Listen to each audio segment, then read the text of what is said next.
It's November 24th, 2022. This is Roqe.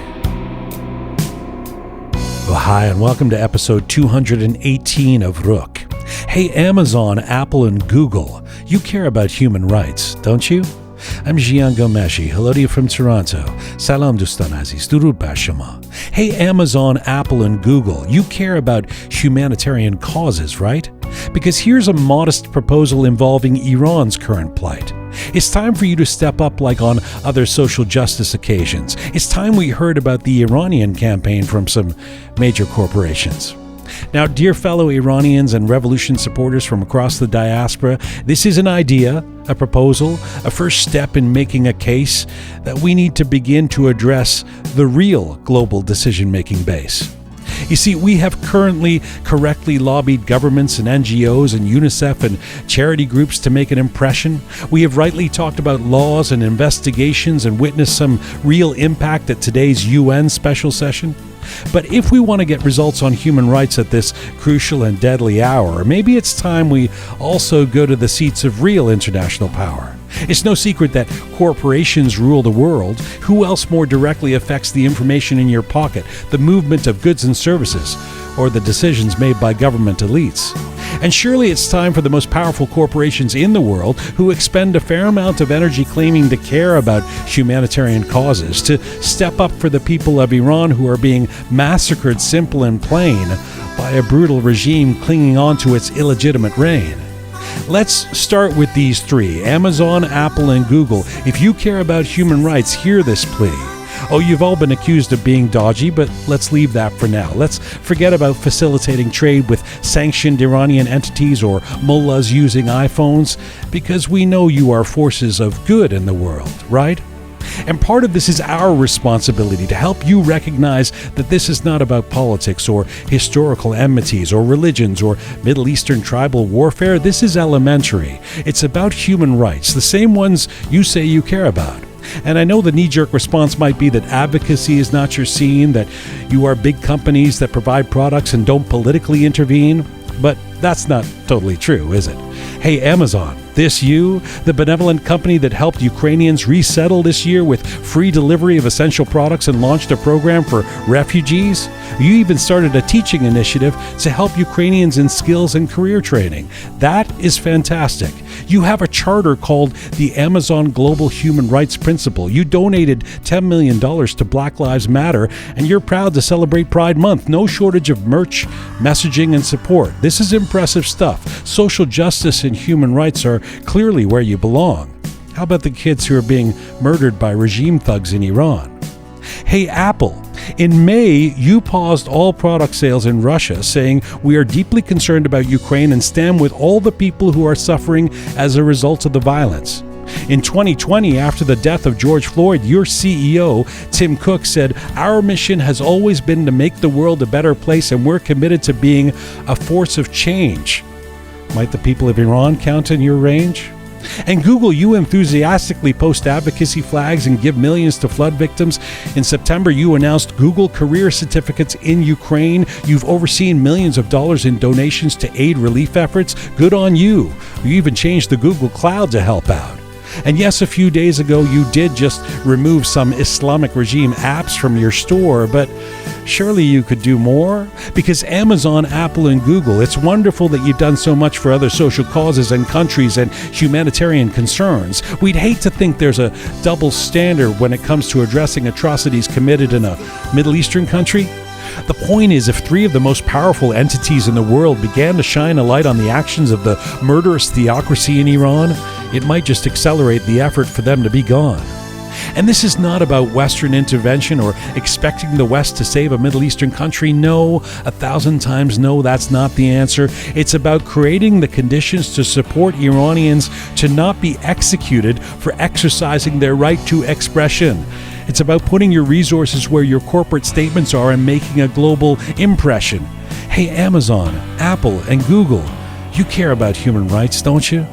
Imagine if you were putting some of your billions of profits into supporting those Iranians on the ground. Imagine providing technological support so that connectivity could be found. Imagine awareness campaigns on your massive international platforms that reach into virtually every place on Earth. Imagine the lives you could save.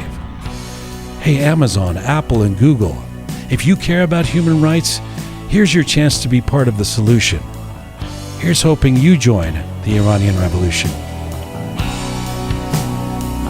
On this edition of Roqe, we are joined by guests from around the world, including Naghmeh, Nikahang, Kowsar, Shailin, Asadollahi, and our regular young voice on the front lines in Tehran, plus the roundtable. This is Roqe, episode 218, The Uprising. Hey, Amazon, Apple, and Google, you care about human rights, don't you?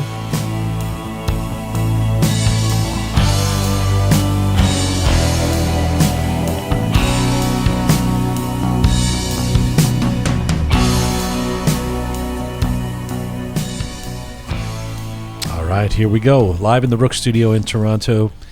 A big, interesting, diverse show we've got coming up. Hi to you, Pega.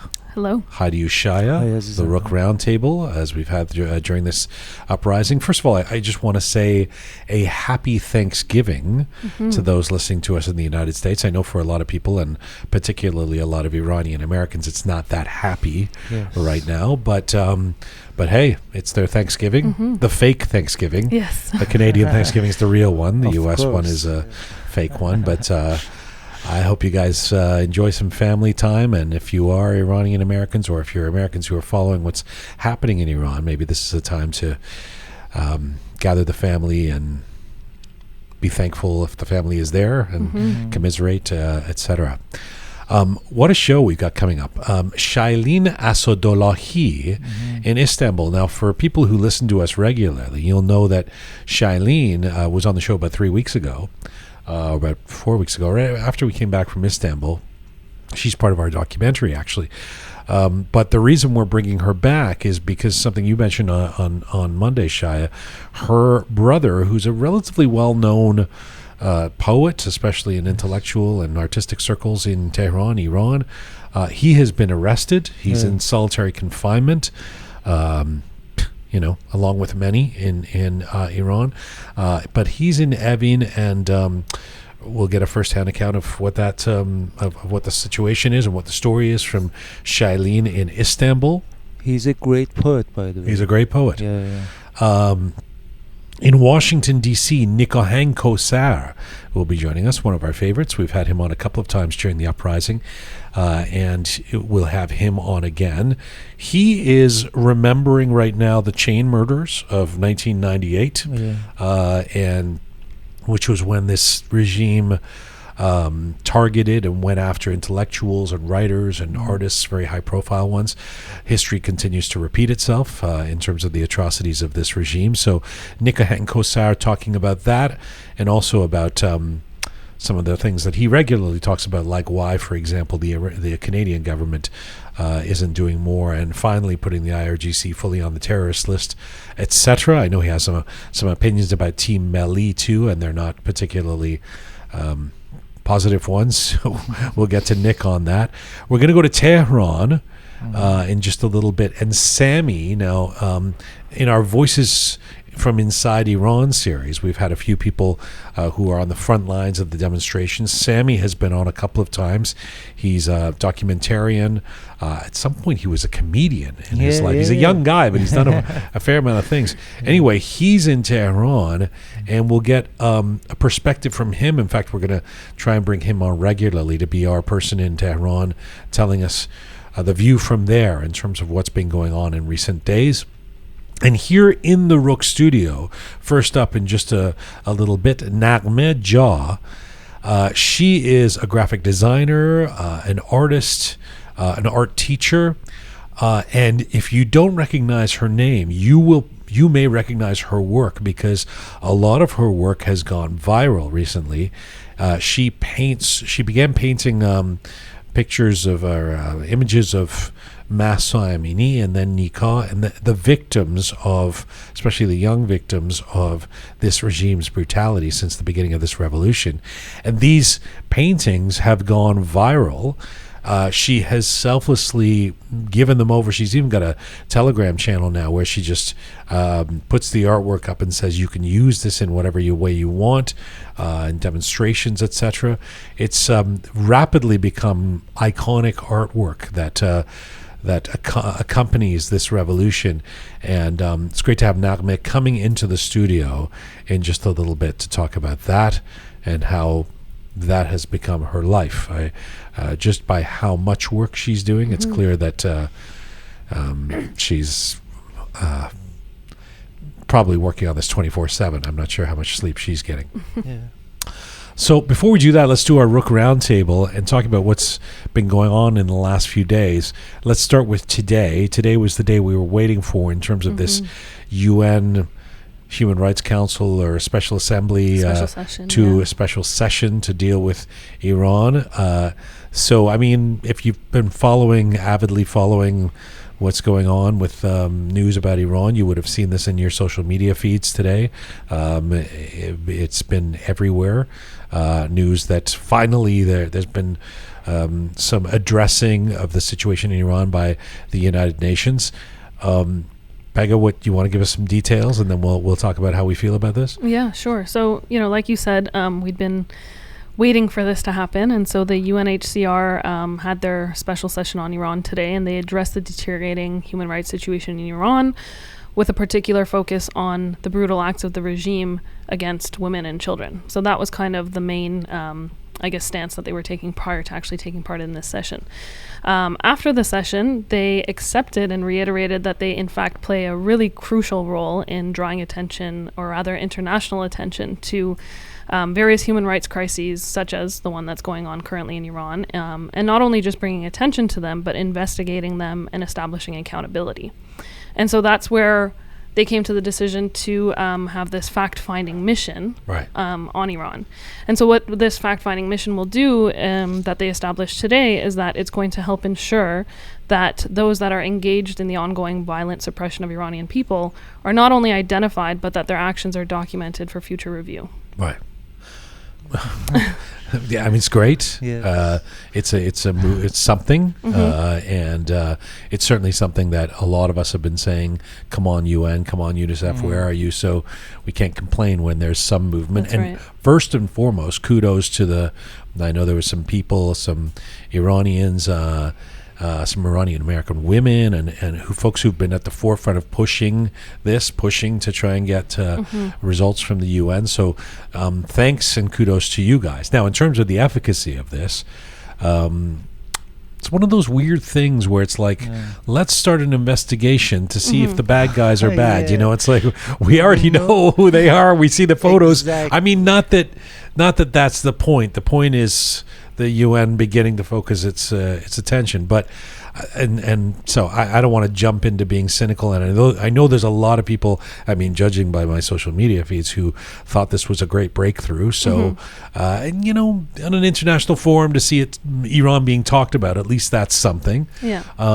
You're one of those people who thinks this is a great thing. So it's funny because usually I'd be super cynical towards something like this, the UN doing something. I've always been kind of bashing the UN and saying they don't do enough, and the last couple of weeks I've been very consistent in saying that. But the reason why I'm staying hopeful with this is because this is unprecedented. And what they came out with, the budget... What is unprecedented? Having a special session on Iran, first and foremost, and the budget and the resources that they're putting forth for this. So there's a budget of 3.7 million euros that have been established for this fact-finding mission. It's going to be a team of 18 people that they're looking for. It's going to be led by 3 high-level independent experts that are yet to be determined, but that's the plan. And more importantly, I think, what we saw in terms of the votes at today's session, 25 votes in favor, 6 against. I mean, and some the abstentions. Contrast, 16. Yeah. Yeah, but 25... That was weird, too. I It mean, was. Abstaining on a human rights issue to me is basically... But anyway, go ahead. What were you going to say? So I was just saying, I mean, I think, the reason why I'm staying hopeful is because of this huge international pull towards actually having this happen. The 25 votes in favor, I think, is huge. We've never seen something like that. And I mean, money talks. So when you say we've budget, never seen anything like that, you mean for Iran? For Iran. In the last 43 years. That's right. Do we care about the 6 nations that voted against this? I know Qatar was one of them. Surprise, surprise. I actually have the 6 nations. So it's Armenia, China, Cuba, Eritrea, Pakistan, and Venezuela are the ones that voted no. Right. The other 16, the ones who abstained, I don't have the full list, but I think Cuba was part of abstaining. Qatar. Or Qatar, sorry. Qatar. Yeah. Oh, Qatar was just abstained? Abstaining, oh, yeah. I thought they were. All right. Yeah. Yeah, but Alright. I think it's at the end of the day, this is my opinion. I think it helps Islamic Republic at the end of the day. Yeah. It helps the Islamic Republic. Yeah, the argue that Islamic Republic is using is like people were killed by the armed Terrorists. Right. And so first of all, this this council reduces the revolution to protest again. At this point, it's revolution. It's blood. It has to be bloody. It's if we want to say it's revolution. So this is the cause. But again, the Jamee Bain al-Milal, again they diminished these revolution to some protest, and why Islamic Republic wants to be aggressive with those protests. Sorry, how are they diminishing this and making it seem like it's just about protests if they're talking about a fact-finding mission as to, say, crimes against humanity or something like that? I think everyone knows. I mean, this is just a show that UN cares. We care about all nations, but hala karagah biyaran. Can I piggyback on that as well? Look, first of all, it's like, what is the expression? Don't look a gift horse in the mouth, or something like that. Sure. I mean, we've got to take it, right? I mean, it's like every little bit helps. And I've just talked about Google and Amazon doing something. So I mean, we're trying to get attention. So it's better than nothing. And again, some people worked really hard just to get this. So kudos to them. But to piggyback on what you're saying, also, like, it's a revolution that's happening right now. It's not an event that happened that you then in retrospect investigate to see how did the murder happen. You know what I mean? This is an ongoing revolution that is happening today, crucially in Kurdistan today. So what I'd like to know is how long. They haven't even named the investigators yet. I mean, if this is a 6-month process, that might be great. At the end of it, they go, by the way, we think these mullahs are bad guys, but what happens in the intervening 6 months beyond potentially the revolution getting quashed, right? Yes. So that's, I don't know, I'm looking at you as if you're the UN. No, but I have a response. All right, so what's the response? I agree with what Shai is saying, that this is a revolution, it's bloody. But I don't think that this fact-finding mission is meant to change the occurrences of the revolution. I think the main intent behind this is that they're going to be this independent body who's going to document what is happening. And we actually need that, because if we are looking for justice down the road, that's what we need. We need an independent body to come in and have these fact-finding missions and indicate and, tell us who these perpetrators are, to have it's not this, untrue. So it's not about the UN going in and fighting the battle. It's about them documenting the battle that's taking place, so that down the road, when this revolution is in fact successful, we can bring those individuals to justice. I see. So it's not about helping anything right now. It's just like, if we win, then we're able to document things. Well, when we win. I mean, that, Hopefully. But I'm still not sure. What's the expression? I'm a bit heng on this. I'm not sure I understand. The revolution is bloody. Yes. So how does a fact-finding mission somehow diminish or mitigate the importance of the revolution? It helps if the Iranian revolutionary people uses, because now Iran, they watching Iran closely. If people in Iran right now, they be more active and like in a bigger crowd, they come onto the street. Yes. It would help, because they're watching Iran right now. Okay. So it helps. But I mean, for more than 10 years, like they the nuclear agents, they going to Iran to investigate something, and they are masters of hiding something. I mean, it at the they can hide and they be harsh on people. Right. You know.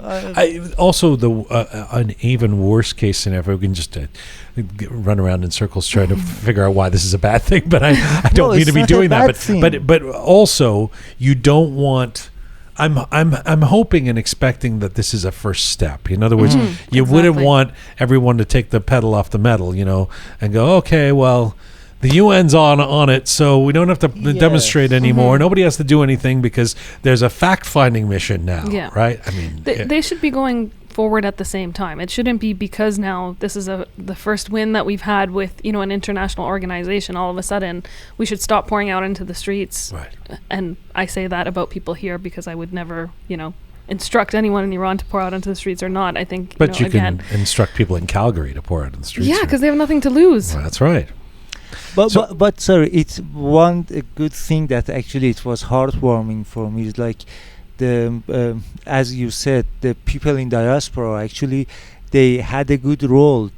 Like 25 countries is a good number, so it shows that our solidarity this time works. And it's one of those chips, right? Like it's like when I'm talking about these big corporations and we're talking about international awareness, and it's another chip that falls. It's another thing that's out there that we can point to and go, look, even the UN is taking action on this, and maybe for non-Iranians out there, this means something, because we kind of all know at this point that the barbaric nature of this regime. We don't need the UN to tell us, but maybe that can be helpful. Speaking of which, and speaking of not waiting for deadlines, the atrocities continue in Kurdistan. I mean, I'm going to bring this up with Nick Kowsar because he's talked about that region before, but it really broke my heart talking to Bahman Gobadi on Monday and hearing him say, for the first time, I'm losing hope because unless people pour into the streets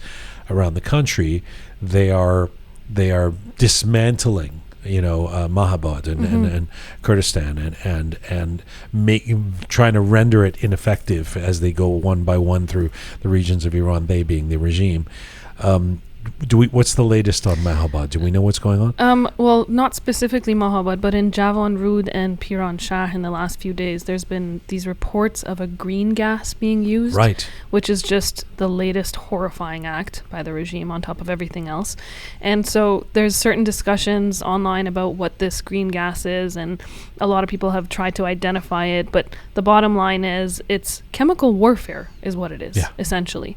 And the irritations it's causing, the side effects that people are seeing, it's horrific. And something with the eyes too. They're targeting people's eyes. That's with the pellet guns, like the I don't know what they're called. I think Sochme in Farsi, but I don't know. Sochme, but I don't know in English what it is. But it kind of leads to the elevation or the deprivation, depending on how you want to see it, of this regime. It's now really in and amongst the worst actors in history. Like the worst regimes in history are the ones who turn on their own people. That's right. Their own people, quote unquote. I'm not sure the Iranian people even see the regime now as representing anything associated with them. But turning on the Iranian people, this is happening within the borders of Iran. Tanks, chemical weapons. It's. You really have to go to a very short list to find dictatorships and regimes that have done this. It's really everybody can think of what I'm talking about. I mean, it's really bad stuff. Yeah. Last night because sometimes I watch the Seda Simai Iran to know how they cover the. And so, how do you watch it online? Okay. And like the way that they are propaganding, like Kurdهای جدایی طلب.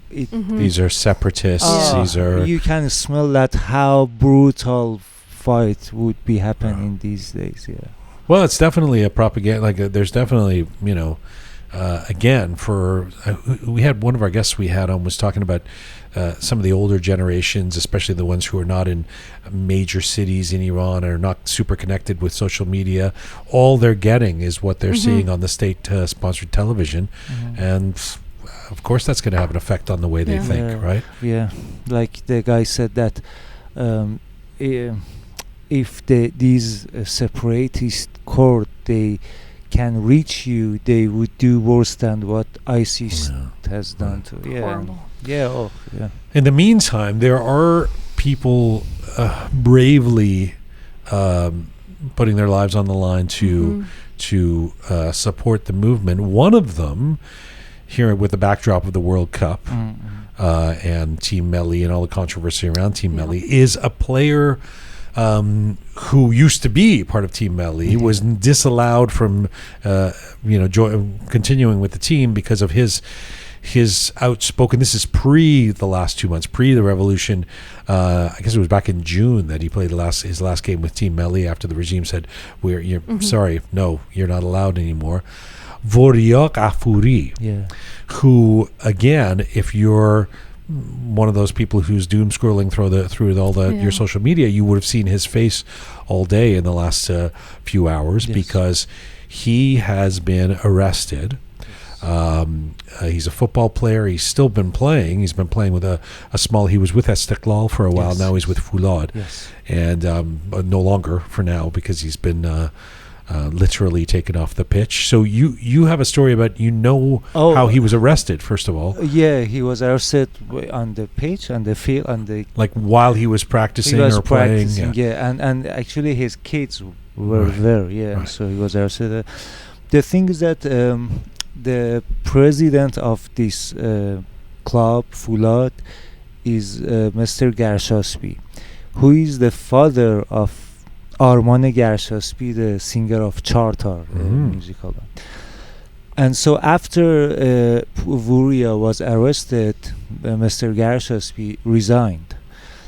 And few days ago, Arman, actually the son, Arman sent a post that they arrested his cousin and his manager.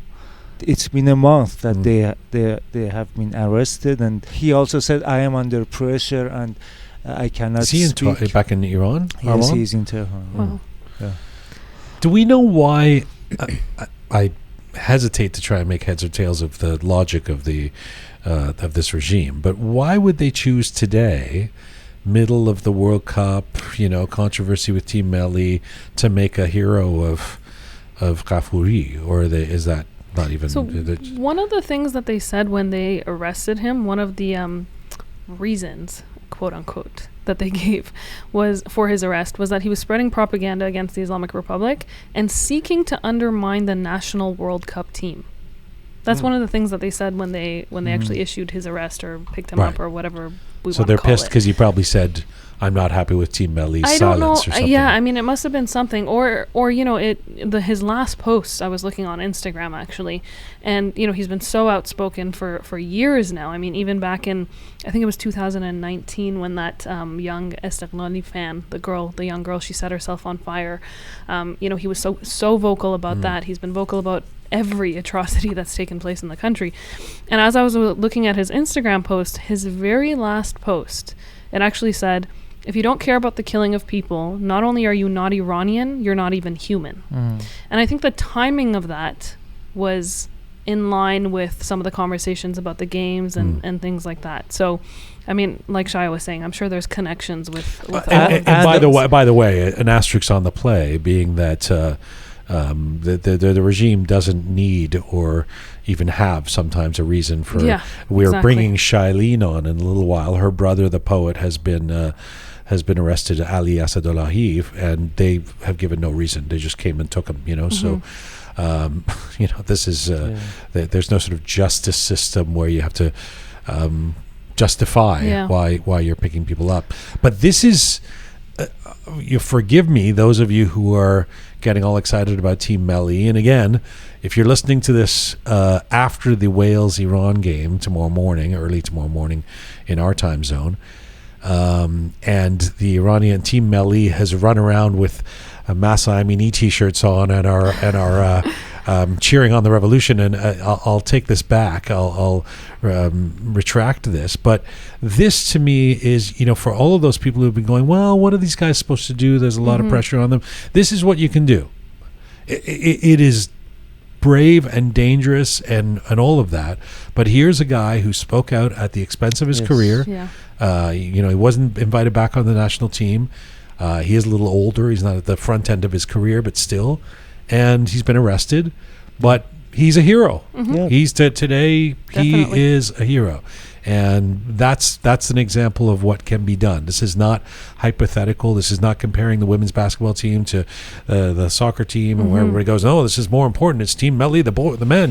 Here's a guy who has been, like Ali Daei and Ali Karimi. He's speaking out and in his case, paying the price. And let's not forget that he is Kurd as well. Yeah. That's right. Yeah. That's right. So, you want to say anything more about him? Because I'm going to ask you about Team Melli.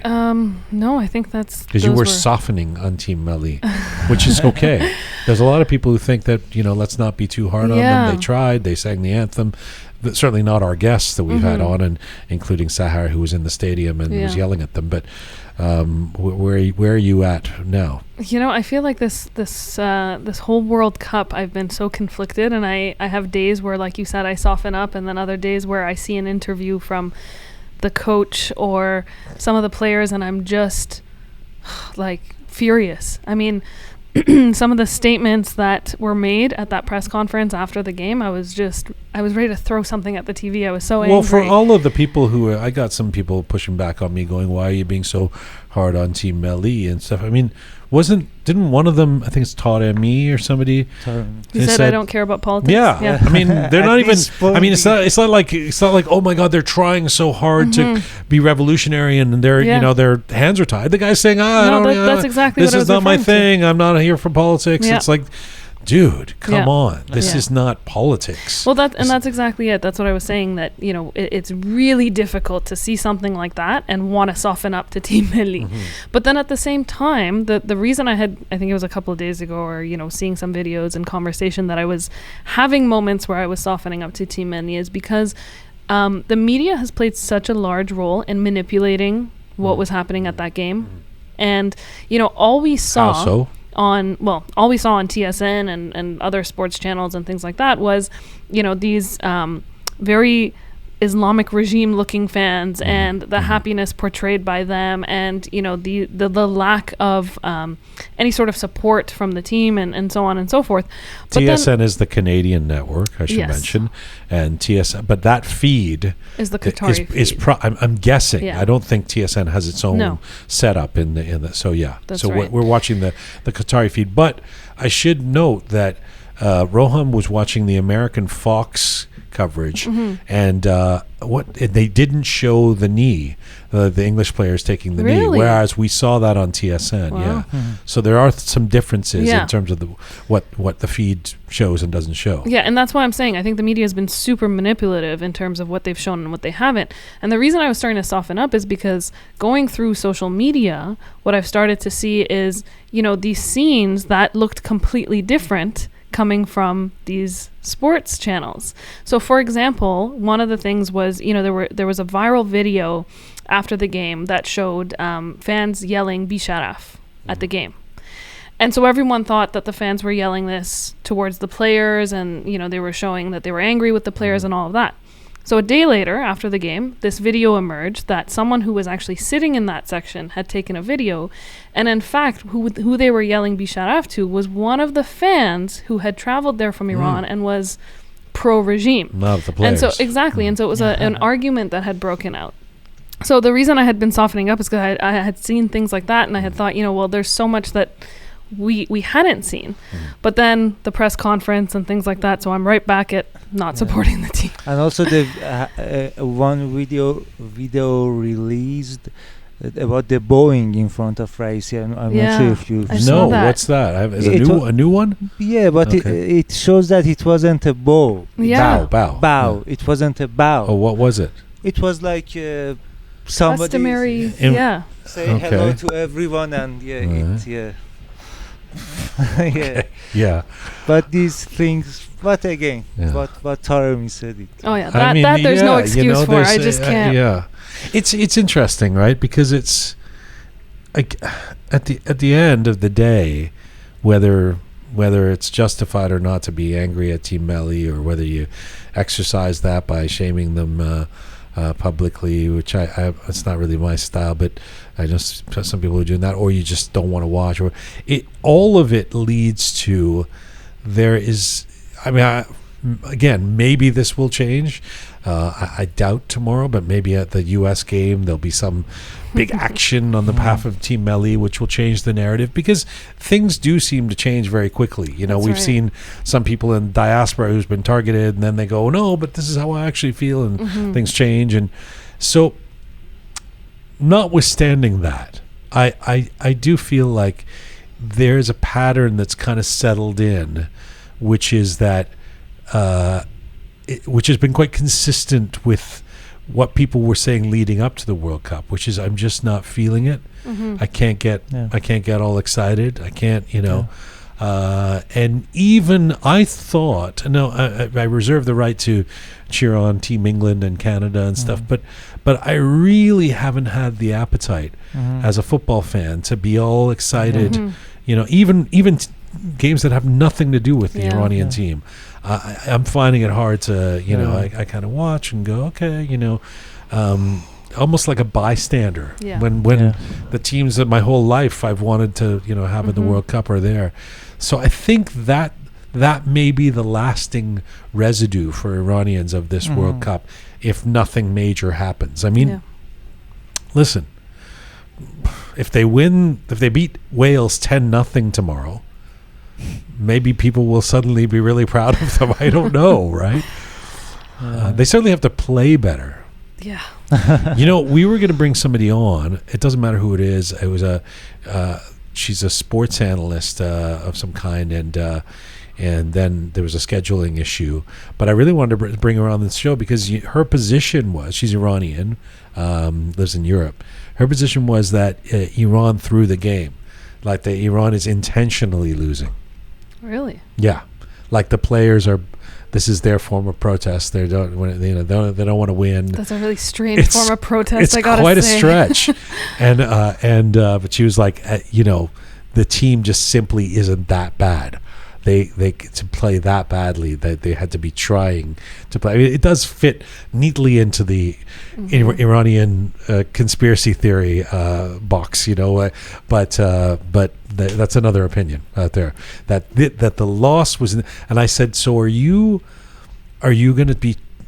Are you hoping Team Melli wins against Wales? And she said, no, and nor are they. Okay. They're going to continue to lose as a protest against the regime. So I mean, that's interesting. Yeah. Unfortunately, I don't want to name her because I want her to be able to defend herself and come on the show and talk about that. But it's quite a position. Yeah. I mean, I just remembered we passed that topic, but have you seen the woman in the UN Council? She lost her papers? Yeah. Oh my the gosh. lead Iranian hijab woman? Yeah. So she, first of all, that speech, parts of it are copied. That's not her speech. What do you mean? So it's plagiarized. Parts of that speech is actually, it belongs to... Michelle Obama? Is this when Melania Trump... Hillel Nauer, if I'm saying his name correctly. Yeah. I don't know the correct pronunciation, but parts of the speech actually belong to him. But he's not pro... Oh, no, I know. They wrote it in a way where they twisted the things that were in the speech and used it for their own benefit. No, I didn't actually. I saw people talking about that. So what happens? You have to watch. She loses her focus. You have to watch it right now. But believe me. She's got these papers in front of her, and because it's not an authentic, like, she hasn't written the speech, obviously, so she's just reading off of it. And I'm pretty sure she doesn't understand some of the words, because the way that she's saying some of the lines, she stops and pauses in her thing, and anyway, so all of that is a mess. And then she loses her spot and then realizes that she's on the wrong page. So now she's all flustered and she's taking the other pages and trying to see where she is, and this goes on for a very awkward couple of minutes. I just sent it to you. Thank you. I'll look at it after the show. all of this is a distraction. Keep it in mind. Yes. Just like the World Cup, let's keep the eyes on the focus on what's going on in Iran, because this stuff, the memes can sometimes become the thing we end up talking about. Thank you, Shaya. Thank you, Pega. Thank you. Let's do a quick, Pega, I know you got to get out of here, and our guest is coming Thank in. you. So our first guest is actually in the Roqe studio, so she's coming in right now. Remember, coming up, we have Nikahang Kowsar in Washington, D.C., Shailin Asadollahi in Istanbul, and Sami, our roving reporter in Tehran, who is involved in the protests there. Okay, we're in place here. Let's get to our first guest. My first guest today is an Iranian-Canadian graphic designer, a painter, an illustrator, and also an art teacher who has been using her art as a powerful platform for solidarity with the Iranians during this time. After the killing of Mahsa Amini, Naghmeh started painting portraits of the victims of the regime brutality. These paintings have gone viral and have been used in demonstrations worldwide in the past 2 months. And right now, Naghmeh joins me live here in the Roqe studio in Toronto. Hello. Hello. Nice to have you here. Nice for inviting me. Thank you. خسته نباشی. شما هم همینطور. I follow you and see that you're doing such prolific work. I mean, these paintings you can't do these very quickly. They're really detailed and they're really beautiful. And so I have this image of you just 24/7 putting out these paintings. And I can add that painting these pictures is not easy, because it's not only painting. I can feel the pain of the last moment of these victims while I'm painting them. Yeah. I'm doing with tears. It's very emotional. I got so emotional for each painting, but as soon as I start doing that and I saw that how I can connect with all Iranian all around the world, I found myself in a situation that I have to be part of supporting the visual part of this movement. Well, Naghmeh, actually take me back to that decision. In September, when you first decided to draw a portrait, it was Mahsa Amini at the time, related to this movement. This is before it had morphed into the revolution it is now. Tell me about that decision. I wasn't an indifferent person about the event in the world. I was always trying to capture it with my brush, with whatever is happening. And that was actually everyone was very emotional when we happened about Mahsa Amini, that innocent, beautiful girl. And so the only thing that at that moment I could do to cope with that pain, to process it, for me, painting is a way of grieving or mourning for a catharsis. Yes, yeah, and this is my language that it doesn't need a translation. And actually I started doing that, but very soon I got connected with all Iranian all around the world, and the story changed that I'm not working a standby days and nights. I mean, did you have any sense of, there's another painting of yours, a portrait of this one it's Nikah and Mahsa singing together. Nikah, yes. Another girl that was killed by the regime, of course we all know. That one has 219,000 likes, not views, likes. So that means it's probably been viewed 6 million times. Millions of times. Did you have any idea that these paintings of yours are going to connect this way? From the day that movement started, it was like a movie trailer with the event and everything, that the videos and pictures are coming up, and we don't even have time to think about it, to make a decision that, okay, I'm going to do that with that expectation.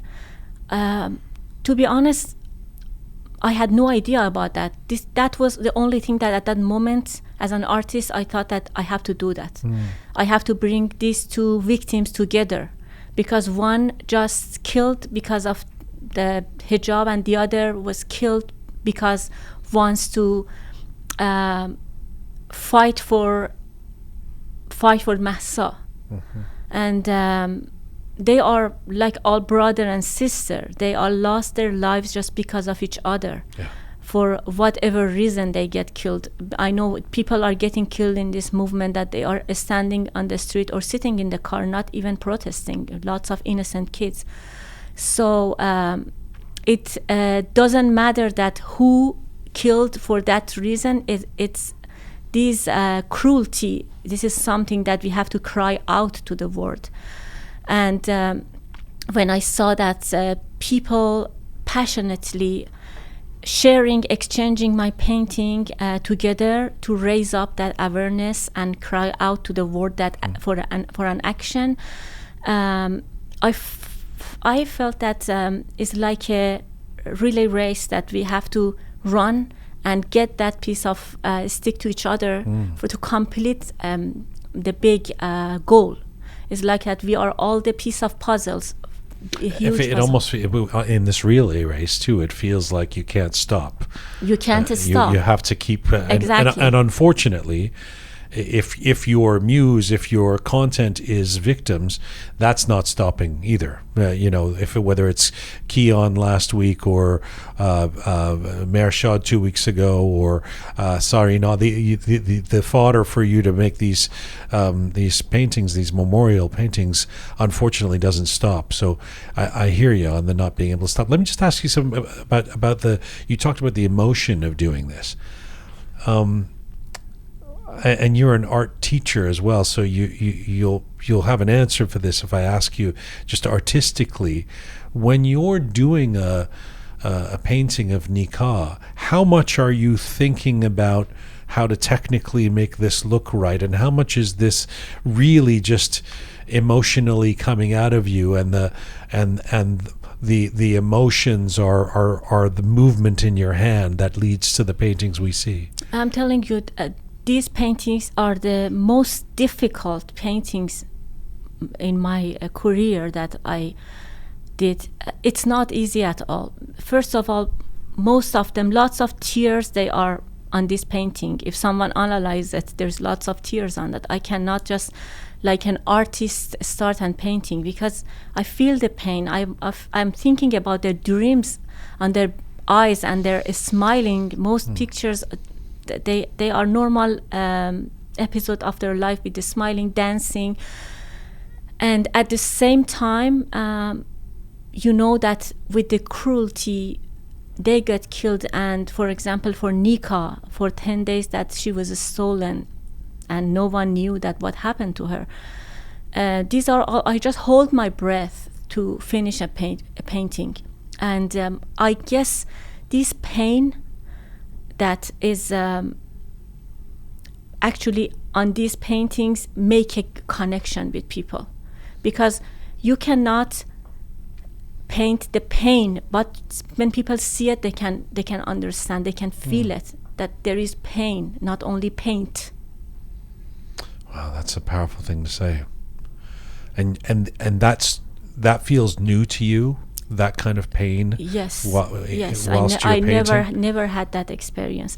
Actually, 2 years ago, when they killed Navid Afkari, I had the same feeling when I paint his portrait, and I had that feeling at that time because I was very connected with everything at that time, and I couldn't believe that they killed him. You said something interesting a moment ago. You said, I felt like I need to be part of the visual element of this revolution, or something like that. I don't know I exactly. said I'm supporting the visual part of this The visual part of this movement, of this revolution.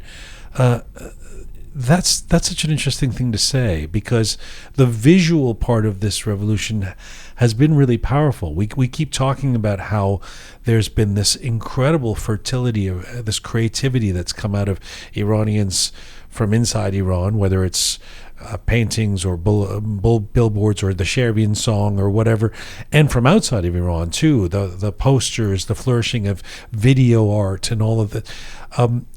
Tell me about the importance, in your view, of the visual element keeping this revolution and this movement going. It's super important, because the art doesn't need a translation. We want to speak out for the world. And you saw that the Sherwin's song, how they translated in different languages, because it could talk to people. They don't need to, they just process better what is going on with art. People, when they see the art, they can process that event much better. And I guess it's a shortcut to that event. And I'm very fortunate to see how much talented artists we have among Iranian. I'm very proud at that moment that I'm Iranian. This is part of the reason this is personal for you. Like any Iranian, that's we all are experiencing some level of trauma in our families over the last 40 years, the revolution, war, all of the things that we talk about. But also you were, from what I understand, a pretty well-known artist and graphic designer in Iran, and you had to leave. You chose to leave, but you chose to leave because of reasons connected to this regime. I don't know how much you want to get into that, but first of all, tell me about before 2005 when you were in Iran. What were you known for? I was a graphic designer, and I was a fighter with my work. That it was funny that at that period of time, if we wanted to, for example, advertise something that related to a shampoo, we couldn't show a hair for shampoo, and we always have to find a different way. And I always try to find a way that at the same time I'm advertising something. By the way, that again, from somebody who grew up in the West, I know this. It gets tekrari, it gets tired me saying this, but that's insane. Yes, just to put it out there. Yeah, you're doing a shampoo ad and you can't show hair. I mean, how insane that sounds. Exactly, and you always have to find a way, like a surreal way, to connect two things together that showing to people that we are advertising for that thing. As a graphic designer, when you had lots of limitation to work on your advertisement, it was like a humiliation that, okay, how can I express my word with everything that I'm not allowed to picture it? The funny things, I remember it was a product that it was for a slim fast, for making people lose weight. Mm-hmm.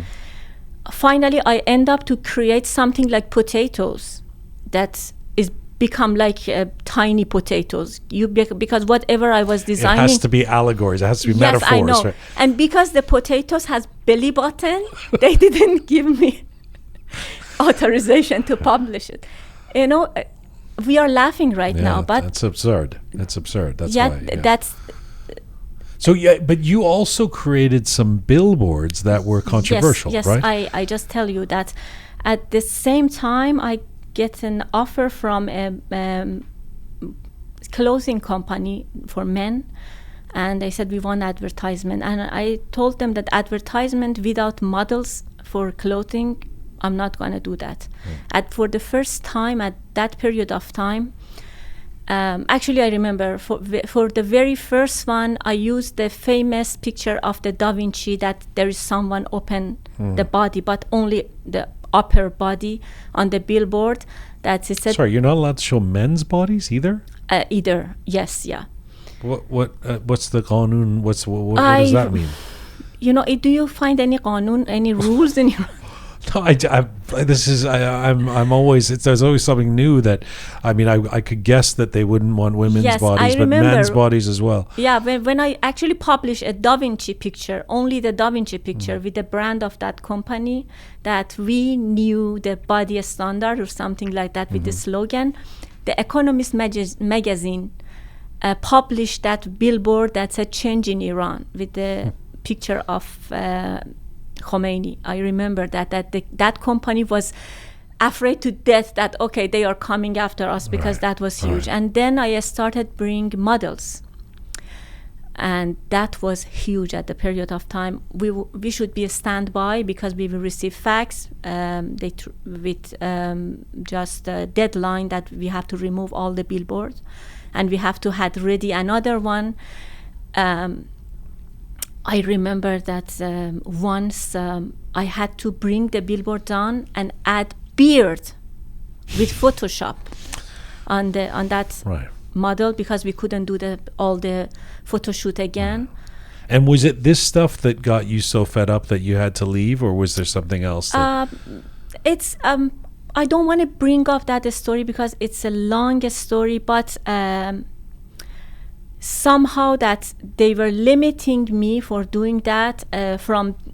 On the other hand, they wanted me to just cooperate with some government campaign, and I decided to leave the country. You had, from what I understand, you tell me if it's okay if I can say this on the show, and you had become quite well known, and so the regime thought, well, rather than try and suppress what she does, we'll have her work for us. Yes. And you weren't comfortable with that. No. Was it difficult leaving Iran for you? I had visa, but it was difficult. Emotionally, I mean. Actually, emotional, because it's a very fast decision. It was really hard. I built off the career, a graphic designer company, and I have to leave everything behind at the point of success. Because I was very successful. And you have to come and restart. And I had to come, and I was... Simply because you wanted to just do your job in Iran, exactly, once again. Yeah. Exactly. I wanted to do job like a human, not doing anything revolutionary. Just as a human, as a graphic designer, as an artist. It was lots of limitation to do what is right to do. You know, you have to always think surreal about, okay, how we can... But I'm telling you that at that period of time, we start doing lots of catalogs for clothing, but we couldn't get authorization for printing. And it's like that was an illegal, dangerous thing that we were doing. Taking picture of people with proper clothing for advertisement, for catalogs, for import and export for companies, but it was illegal at that time. With that as the backdrop, what has the last 9 weeks meant to you in terms of seeing those brave people in Iran? I mean, in terms of the creation of a revolution, we have yet to see exactly how it plays out. But tell me how, beyond, of course, the sadness around the victims, tell me how important this has been for you to see what is happening in Iran. Actually, I really surprised and wonder with the bravery of Iranian women and men. The pictures and videos that came out is beyond imagination, that how brave they are. And I think that people that they are that brave, they have nothing to lose. And this is very sad part. Because when the girl is going to the roof of the police car without hijab while someone is sitting there, is beyond the imagination that how you can do that. And I understand that they are doing for their country, they know that their life in danger, and they are paying their lives for a better future for others. So I cannot get rest when I see that. I feel the responsibility, okay, I have to pay my part too. Do you feel like all of us in the diaspora, I mean, I sometimes feel like this is left to artists to be the ones who have a responsibility, but do you feel like all of us have the responsibility? Let me put it another way. Does it bother you that there are Iranians in the diaspora who aren't as active or who stay silent? Actually, it bothers me, but this is something that you cannot push anyone, because there is a risk and danger for anyone that is has activity on that. Even in Toronto and San Francisco and Berlin? Not really. You know, to compare to the bravery of Iranian boys and the young people, the things that we are doing is nothing. Is nothing actually. Is not anything to compare. Is not anything to compare with the people in Kurdistan. Just sometimes even I think this is very sentimental that I'm doing painting. It's not sentimental, but to compare that someone is paying their blood for that. But I guess, I mean, I don't want to go into a rabbit hole on this, but it's something that we talk about in our team, and I'm constantly trying to figure out my own position on, which is that on the one hand, it's like, okay, people are going to do what they do. Who am I to say this is how you should be living your life? On the other hand, if you see someone who was your friend or is your friend on social media or something like that, who's Iranian and is posting nothing about this and is rather just putting up pictures of their new dress or going to a party. Absolutely bothers me. Bothers me. But I'm just practicing democracy. That okay, this is her or his choice, but I cannot tell that I want to continue my relationship as before with that person, because lack of courage and lack of humanity in that moment can define that personality for me. That how you become silent.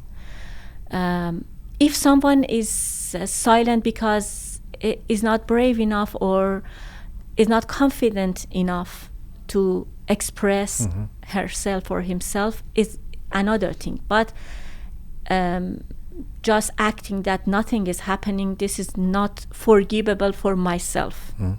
What about non-Iranians? You're here in Canada. I know that you've expressed some disappointment that the world hasn't woken up as fast to the atrocities being committed in Iran as they do for some other causes. Do you want to speak to that? Yes, absolutely. Actually, I talked to lots of my neighbors and non-Canadian friends. Some of them, they are very into this news, and some of them absolutely not.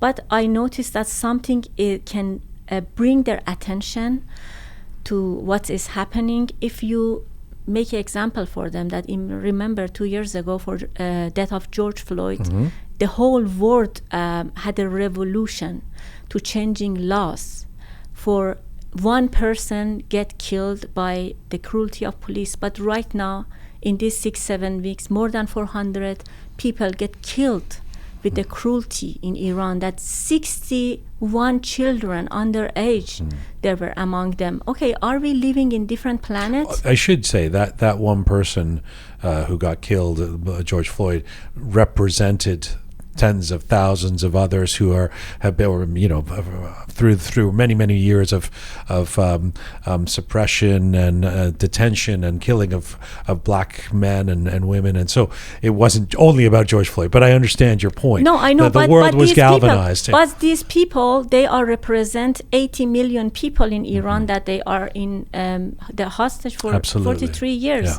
This is. I don't see a huge difference between that. The humanity. Everyone said, "I'm not political." This is not politics. This is human rights. Yeah. This is not politics. Yeah, I'm with you on that. And as I said in my opening essay, if Amazon and Apple and Google can get behind Black Lives Matter, why can't they get behind human rights for Iran, right? Exactly. And for Iranians? I agree.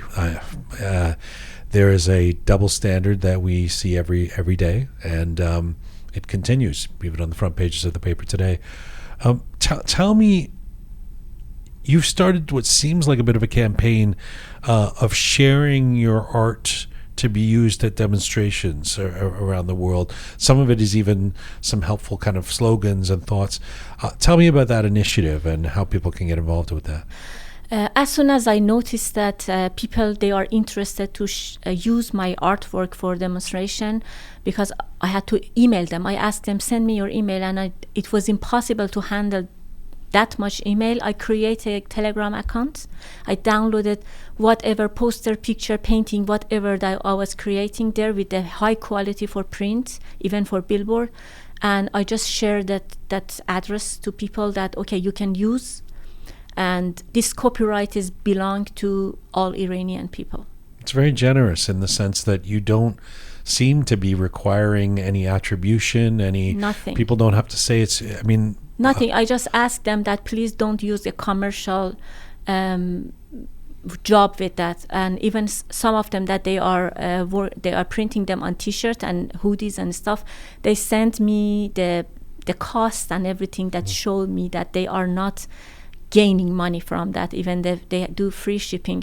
And this teamwork, this passionate teamwork among Iranian is really, really surprising me. And because we always heard that there was a myth that Iranians are not good for teamwork. Yeah. The reason that they are not good at, for example, soccer, but they are good at I mean, you don't think there's any truth to that? No. I just see that the beautiful teamwork with the people that they have no idea who I'm talking about, who I'm chatting with, just trusting and just hand to hand working for a big goal, and this is beautiful for me. You're right. The last couple of months have, as we've said before, we don't just owe those brave young people in Iran who've started this revolution a thank you for trying to topple this regime, but also a thank you for creating a rebirth of Iranian pride and of dialogue and the way we're dealing with each other. You're right. That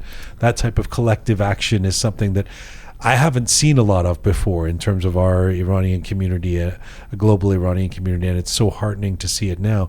Do you have any sense of so it's a weird one. I'm so appreciative of what you do, and I also think, how can you sustain this if you're not sleeping? You're 24/7 working on this. It's you have to put your job aside. I mean, do you have a plan for the coming weeks and months, or do you just plan to keep doing this as long as you have to? We don't have time to pre-plan anything at that time. I 2 months ago I had no idea that where I'm standing 2 months later. Everyone know that all of us are busy. We have difficult life. We have to handle everything, but we have to sacrifice. In this moment, we have to sacrifice and pay our part for this moment. I hope that end up, and just this is something that I have a list of victims that my plan is to painting all of them and document them, and I hope that it doesn't continue. This is my biggest wish. And Naghmeh, just because this stuff has gone viral and global, I'm curious, have you heard from any of the families of do you know that all the time that actually but they've seen your work? Yes, they connect me.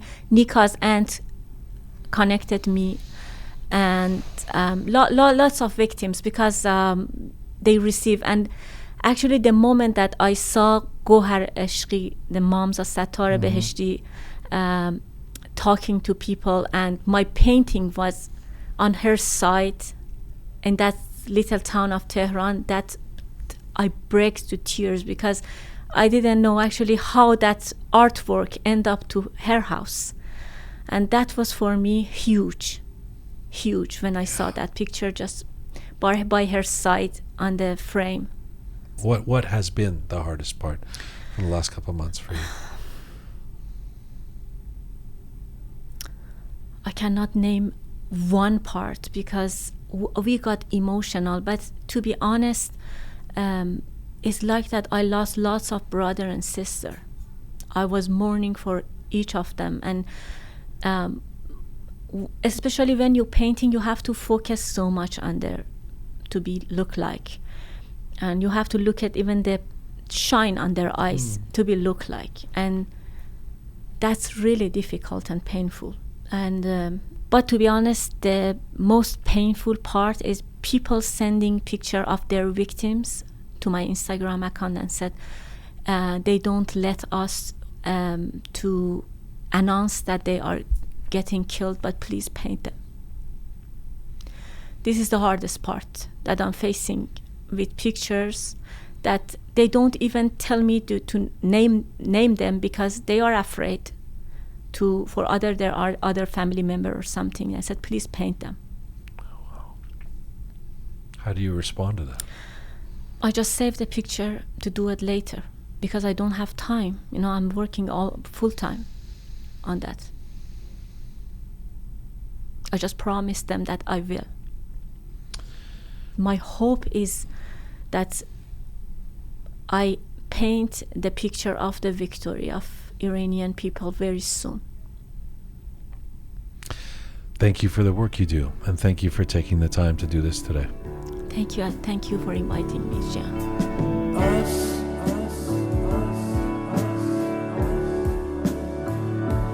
And them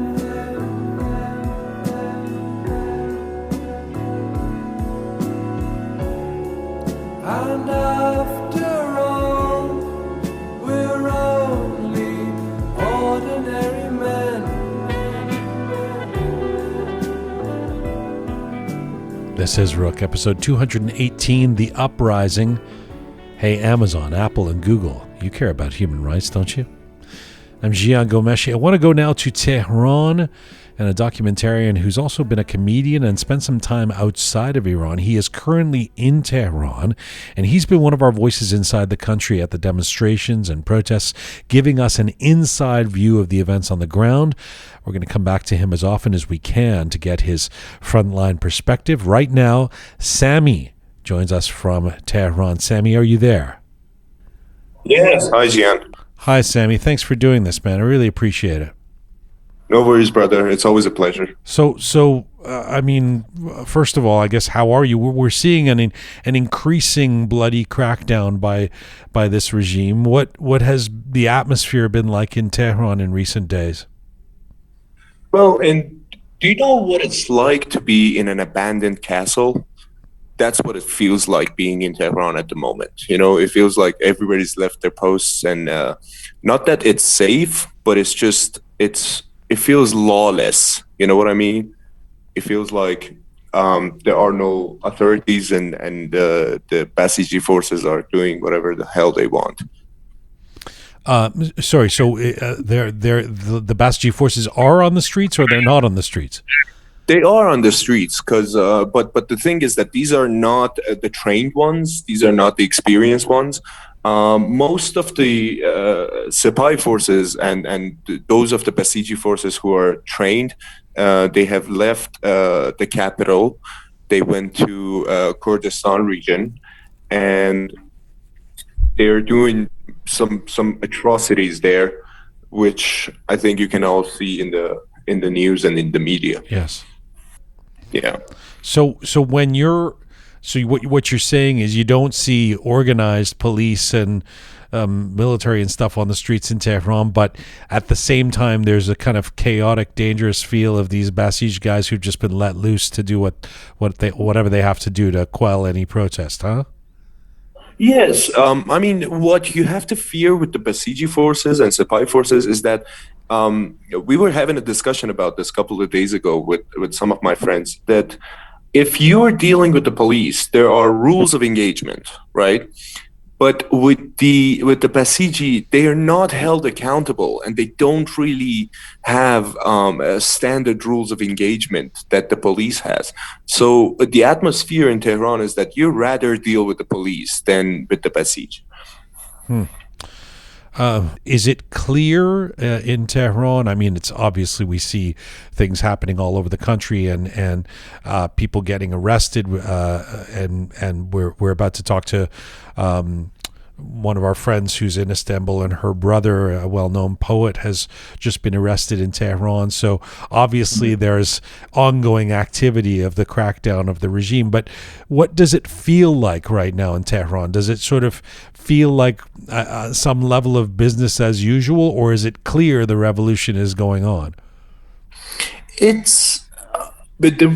definitely feels like the revolution is going on, but there's a certain type of it's not business as usual, but it's not like everything is back in normal, or the revolution have stopped so we can get back to our works or whatever. It's like a misty, foggy, vague situation in Tehran at the moment. It's like as I explained, it's like an abandoned castle. You don't know whether to get back to work or continue with the protests and with the revolution and everything that you were doing prior to every day. You know what I mean? And it's very unsettling, because it feels like you're in the dark. Yeah. Is it fair to say, I mean, the protests are not happening on the streets every day in Tehran the way they were certainly 2 months ago. Is that a result of the crackdown, or is that tactical somehow? It feels like it's tactical, to be honest with you, because as and as I have witnessed, the majority of the police energy goes towards people not gathering around. You know what I mean? If you're like, there's more than 10 people will like the police will break it up immediately. but you still see different forms of protest. Like as I was talking to Shayan earlier, I was telling him that I saw so many flyers today. I was handed a couple of flyers myself, and I saw so many flyers on the floor everywhere, in the subway, in the streets, and also, you know that thing that Iranians do with the fist bump and the candy inside it. Yes. That is a trend. I was in the street a couple of days ago with my girlfriend, and some dude came up to my girlfriend and asked for a fist bump and gave her a piece of a sweet or a candy or something. And it was within it there was a little note that read, "Your hair is beautiful," because my girlfriend doesn't do hijab. She has done it in like 2 months and all that. And what did these flyers say that you said that were handed out? Oh, these flyers were like a call to action. You know what I mean? Like they were like, yeah, on this day we will gather around. On the other day we will gather around. We are going on strikes on, let's say, 26th of Azar or something like that. And they were just, these flyers are everywhere. Okay, so there's that kind of organization. We've heard people chanting. We've seen videos of people chanting slogans in support of those in Kurdistan and Mahabad, where these, as you said earlier, atrocities have been taking place quite heartbreakingly this past week. How widespread is that sense of unity from your perspective? I mean, when you're in Tehran, I mean, do you feel like people are aware of what's happening in other parts of the country and standing by those folks? I mean, they're obviously, Bahman Ghobadi was saying, this isn't, we're not going to win this unless everybody's out in the streets all over the country, supporting people in Kurdistan. Otherwise, the regime is just going to go from one place to another, cracking down and quelling things and dividing and conquering. What is your sense of that inside Tehran? In Kurdistan, the overall sense that the regime media has, and it's giving, spreading this type of propaganda to people, is that these people are, they're communists, and they want their own piece of land, and they want to, have their own independence and all that. And if we give them any more opportunities, people, these communist groups are going to take away the unity of Iran. But what you hear from people of Kurdistan, which, by the way, are some of the sweetest people you will ever meet in your life, these people are not trying to, create their own country. What they keep saying unanimously is that we are part of Iran. We don't want, we are Iran and Iran is us, right? And what media is telling you is just a bunch of lies, and that's not what we are after. The reason that Kurdistan is taken to the streets is because you have to understand that these people are better organized than a city like Tehran. You know what I mean? Like in Kurdistan, everybody's a relative of somebody in the city, in any city that you see. So if you're trying to organize your family members and everybody, it would be, much less of a hassle. But in Tehran, you don't know your next door neighbor. So it would be a bit tougher in Tehran to organize a protest. But when the time comes, I'm sure that the people in Tehran will show the same bravery that the people of Kurdistan are showing at the moment. Let me ask you about, I'd be remiss if I didn't ask you about what a lot of people are talking about. We try not to focus on it too much because we don't want it to be a distraction, but the World Cup is on. Certainly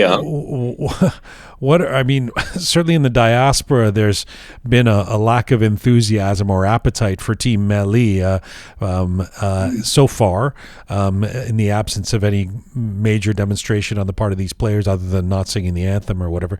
What are you hearing from the streets about the World Cup and Team Melli? Well, to be honest with you, nobody gives a shit. And if anything, the Team Melli has become a laughing stock for Iranian people. The more you hear about it, the funnier it gets, by the way.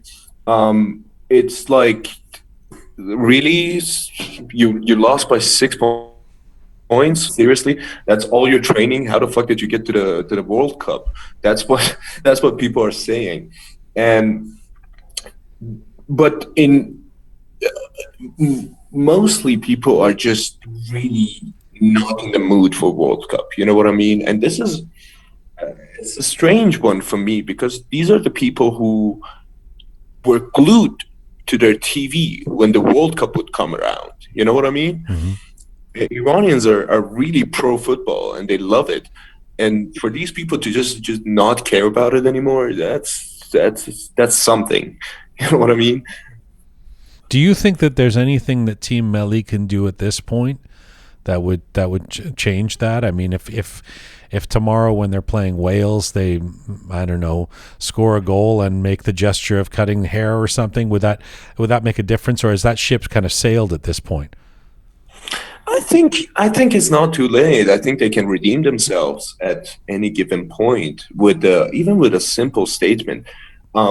Even with the, even if they do, yeah, exactly as you said, with the cutting hair, or something that I suggested to on Twitter as was something that Colin Kaepernick did, right? To kneel during the anthem. Right. You know what I mean? There's like a sort of an athletic form of protest that Colin Kaepernick kind of started a trend of. And if Team Melli does that, and afterwards they come out with a statement and be like, yeah, we did this for the poor people of Kurdistan, we did this for the poor people of Iran, and we would love for equality and justice to be restored in our country. Of course, people will turn to them in a heartbeat. Sami, I thank you as ever, and hopefully we'll get to talk to you in the next week or so again and get an update from inside Tehran. Be safe and take care of yourself. Thank you, Jian. Thank you. It's always a pleasure, man. All right. Bye-bye. Bye-bye. All right. Bye. Is in bloom, the transmissions will resume. I try to push, try to keep us all bound down and hope that we will never see the truth around. Another promise, another scene, a package like to keep us trapped in greed. All green belts wrapped around our minds, and endless red tape to keep the truth confined.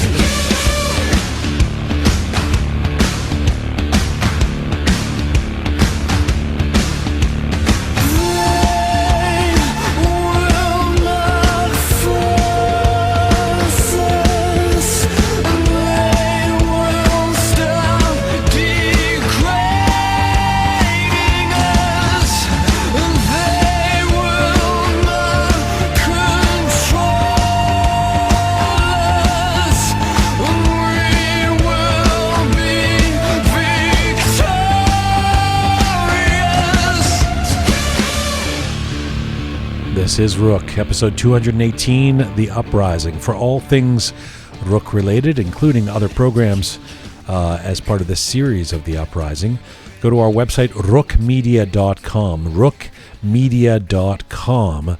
That has all things Roqe related, including how you can support us. We're really, really grateful to those folks out there who are patrons. That is, you can donate $5, $10, or whatever is comfortable for you per month to help us keep doing the work we do. It is a not-for-profit. roqemedia.com is where you can support. Let's go to Washington, D.C. Nikahang Kowsar is a distinguished Iranian-Canadian cartoonist, journalist, and blogger. Nick is known by many Iranians for his ongoing regular presence on a lot of media outlets, including Iran International, BBC Persian, Radio Farda. He also runs a website called abanganiran.org, which covers Iran's desperate water crisis. It's good to have him back on right now. Nikahang Kowsar joins me from Washington, D.C. Hello, sir. Hi, Jian. It's always good to have you back on this program, even in these desperate times. I appreciate it. Thanks for this, Nick. Good to be here. Let me start with, it's interesting. You've been talking about the infamous chain murders of 1998, which took place with this brutal Islamic Republic. This was when intellectuals and writers and journalists were killed by the regime. Why is that top of mind for you right now during this revolution? It was mostly in November '98. I was a cartoonist and journalist working for one of the papers, and we were getting all this scary news that 100 and something writers and intellectuals, political activists were on that list, so-called list, and a group of Islamist murderers, or what they said those days, were taking care of them. That means killing them. And everybody had somebody in mind who was caring for. I was scared for a number of writers I knew were my friends, and others as well in the media. So a few days ago, I remembered those scary days, and I had a very bad feeling. I remembered all the pain that families of those victims had those days, and today many Iranians are experiencing a similar pain. They're being murdered by elements of the regime, and those days we learned that elements of the regime had been in charge of those horrific crimes. Yeah. So we had chain murders. We didn't know who were the elements at that time. Now we know that Khamenei and his gang are murdering people on the streets. Yeah, whether it is the mass executions of '88 or the chain murders of '98, it all does feel terrifyingly familiar in terms of what's been happening in recent weeks, and certainly the very sad and the heartbreaking and infuriating news coming out of Kurdistan and Mahabad over the last few days. Tell me how you've been processing the events that have been taking place in Kurdistan, which I described on Monday as this really is a war now. This is moving tanks in, except it's happening within the borders of a country where a regime is turning its military on the people of the country. Look, in 1981, Ayatollah Khomeini and his regime were able to suppress any unrest, any protests, because there was a war with Iraq. And it seems that this time Ayatollah Khamenei and his gang want to create a war and then use that as a tool to suppress the movement, suppress the revolution. And this is something that members of IRGC believe, that if there's a war, anything against people who are on the streets and are weakening the regime is legit. So by that means, Ayatollah Khamenei is trying to actually attack people who live in marginal provinces, who are not from, let's say, his tribe, in a way. And this has always been happening. In the last 40-something years, many people living in border provinces from marginal tribes, from different ethnic groups, have always felt this injustice. And many of, let's say in 1979 and 1980, the regime killed many in Kurdistan, in Kermanshah, or in parts of southern part of the Western Azerbaijan province. All these provinces have many from the Kurdish ethnic group, and during those years they tried to scare many Iranians from the Kurds, and this actually created a division between different parts of the community and the nation. So this is a way that I think people with that mindset are now in charge and are trying to create an enemy for many people who still believe in the regime, who still believe that we have to stick to the Islamic Republic, But if you will. it's hard to. I mean, it's hard to believe it's going to work this time. First of all, it's an old trick to create an enemy or amp up the enemy, especially when they're outside of the borders. So whether it's Iraq or whether it's Israel or whether it's the United States, we have this enemy. Come on, we have to unite. We have to. You're absolutely right. That's what Khomeini and the regime did throughout the early '80s to galvanize and crystallize their own co-opting of power. But can they really make the people of Kurdistan the enemy now? Is that really going to sell in the rest of Iran when people are keenly aware of what's going on? I say that on the one hand. On the other hand, we just spoke to somebody inside Tehran, one of our young guys who has been telling us what's going on there regularly on the program, and he said the state media is so relentless inside Iran, saying, you know, these people in Kurdistan are terrorists or separatists or whatever they are, that he fears that may have some effect on the way the population sees these things. What is your sense of it? One thing is that people from southwestern Iran to southeastern Iran in Sistan and Balochistan, up to northwestern Iran in Kurdistan, in western Azerbaijan, in Kermanshah, are all saying from Kurdistan to Zahedan, we give our lives for Iran. So this time, millions of people are actually talking of unity. And the other thing is Mahsa Amini was from Saqqez, from Kurdistan. So I think there were people in IRGC, the Revolutionary Guards, who tried to use, let's say, her birthplace as a new tactic to create division among Iranian, non-Kurdish Iranians and Kurdish Iranians.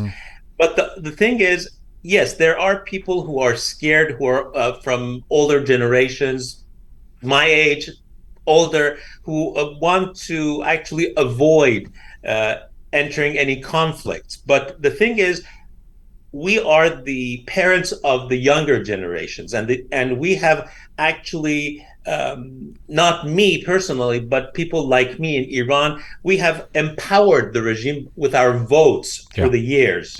And now many of the people I know, my own classmates in Iran, whom I'm in touch with, are saying we feel responsible for what we created, for what we empowered. And because of that, some people over 40 are supporting the younger generations and are joining the protests. So yes, there are people who are scared of anything and just want to sit in their own safe corners and watch the World Cup these days. But there are also other people who say that, no, this is the only chance we have to make things right after wronging our own children. Let me get to the World Cup, but on this note of this is the only chance, we had Bahman Gobadi on the program on Monday, who of course is not just a famous filmmaker. He's a Kurd, and he's been very outspoken about the plight of Kurdish Iranians, and he's very outspoken right now. And it was actually kind of heartbreaking talking to him, because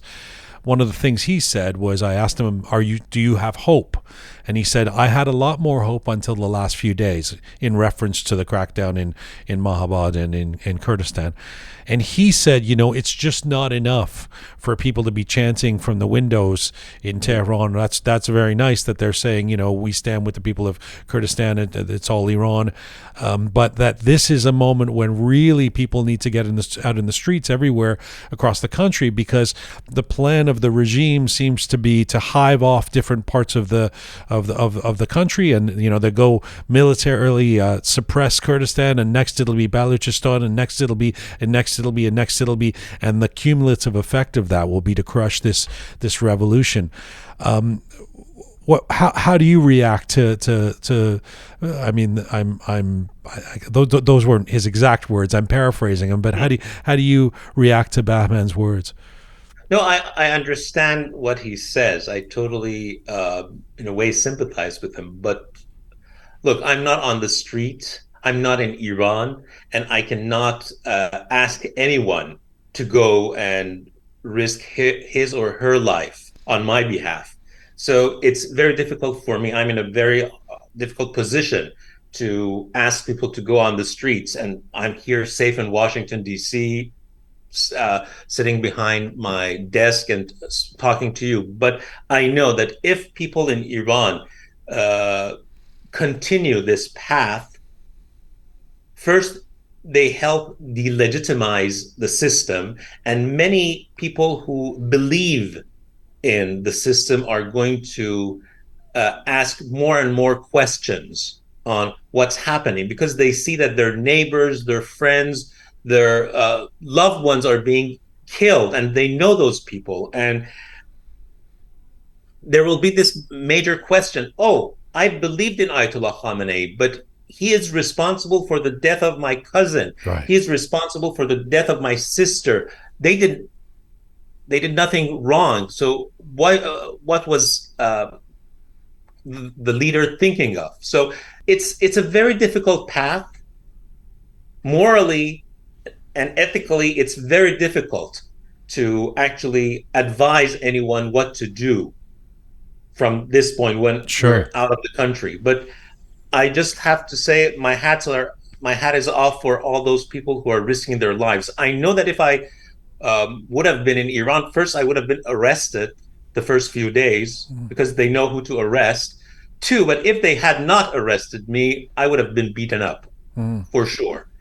But I know many people, brave people, who went to the streets and were shot with pellet guns and are still going back to the streets to support their children.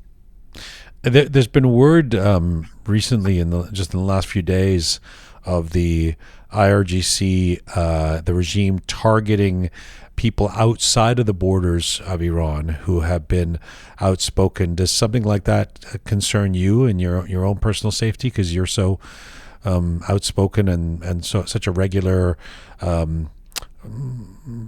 face on a lot of the Persian media, that is Iranian media, that is against the regime?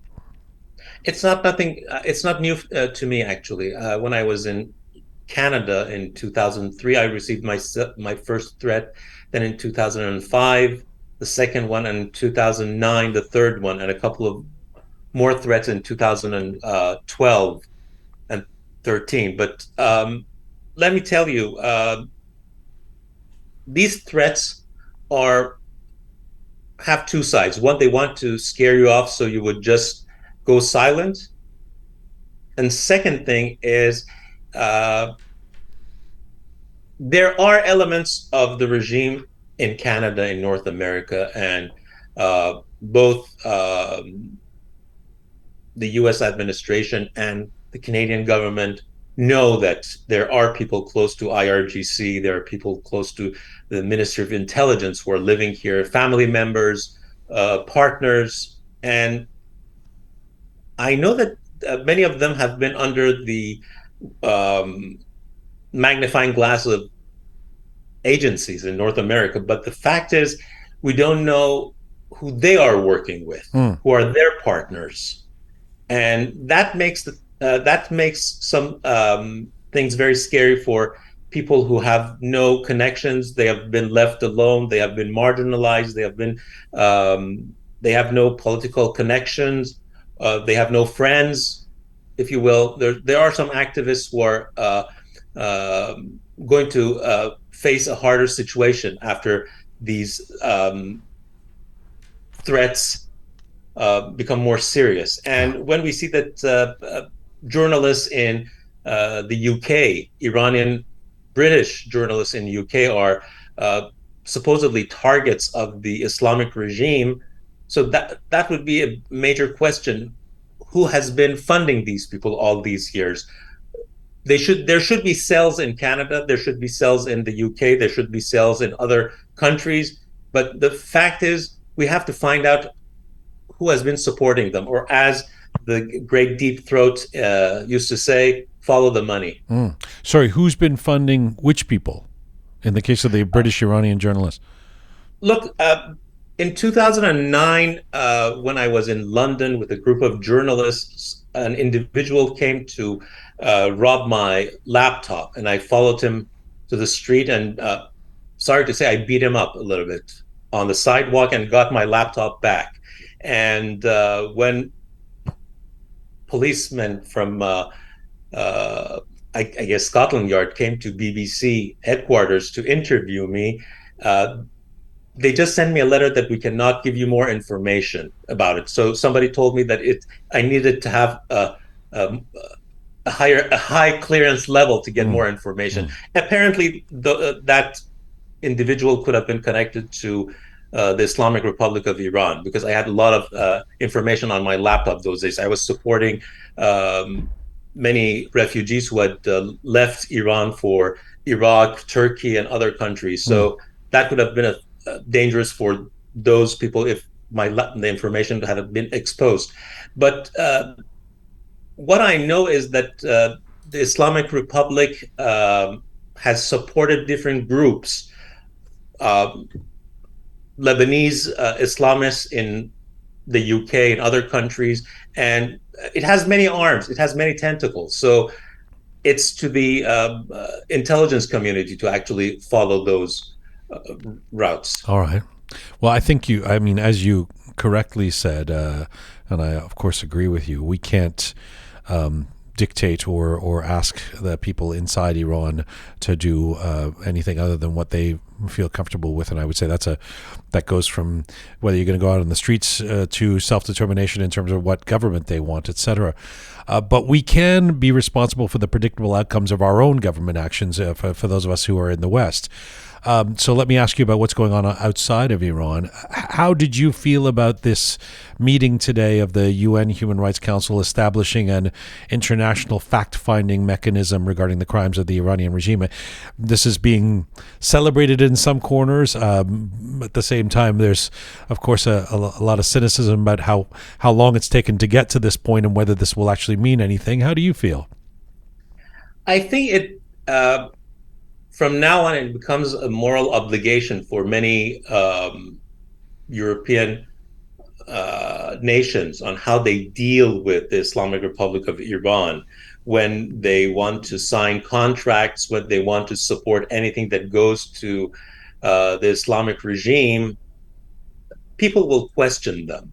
And when some countries want to say that, we just have a nice and clear business with the Islamic Republic, we're just supporting the people of Iran, but then their actions are questionable, and some corporations are actually, in a way, going to benefit from contracts between, let's say, countries in the European Union and the Islamic Republic.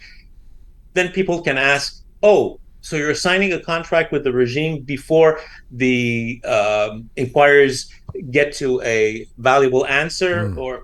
So this would be, I think, important for many people who have been asking the European Union to take a stand, to take more responsibility on its connections to the Islamic Republic and other regimes that have been suppressing their own people. So yes, in a way, it's a reason for celebrating what happened today, but we have to see what happens next. I read that there's going to be a budget for, I think, one lead investigator and 18 other investigators who are going to work on this. We don't know if it would pass in the third committee meeting at the UN, and hopefully there would be a lot of documents coming out of Iran that could help these investigators understand what has been happening on the ground. And we are living in the time of social media. There are videos,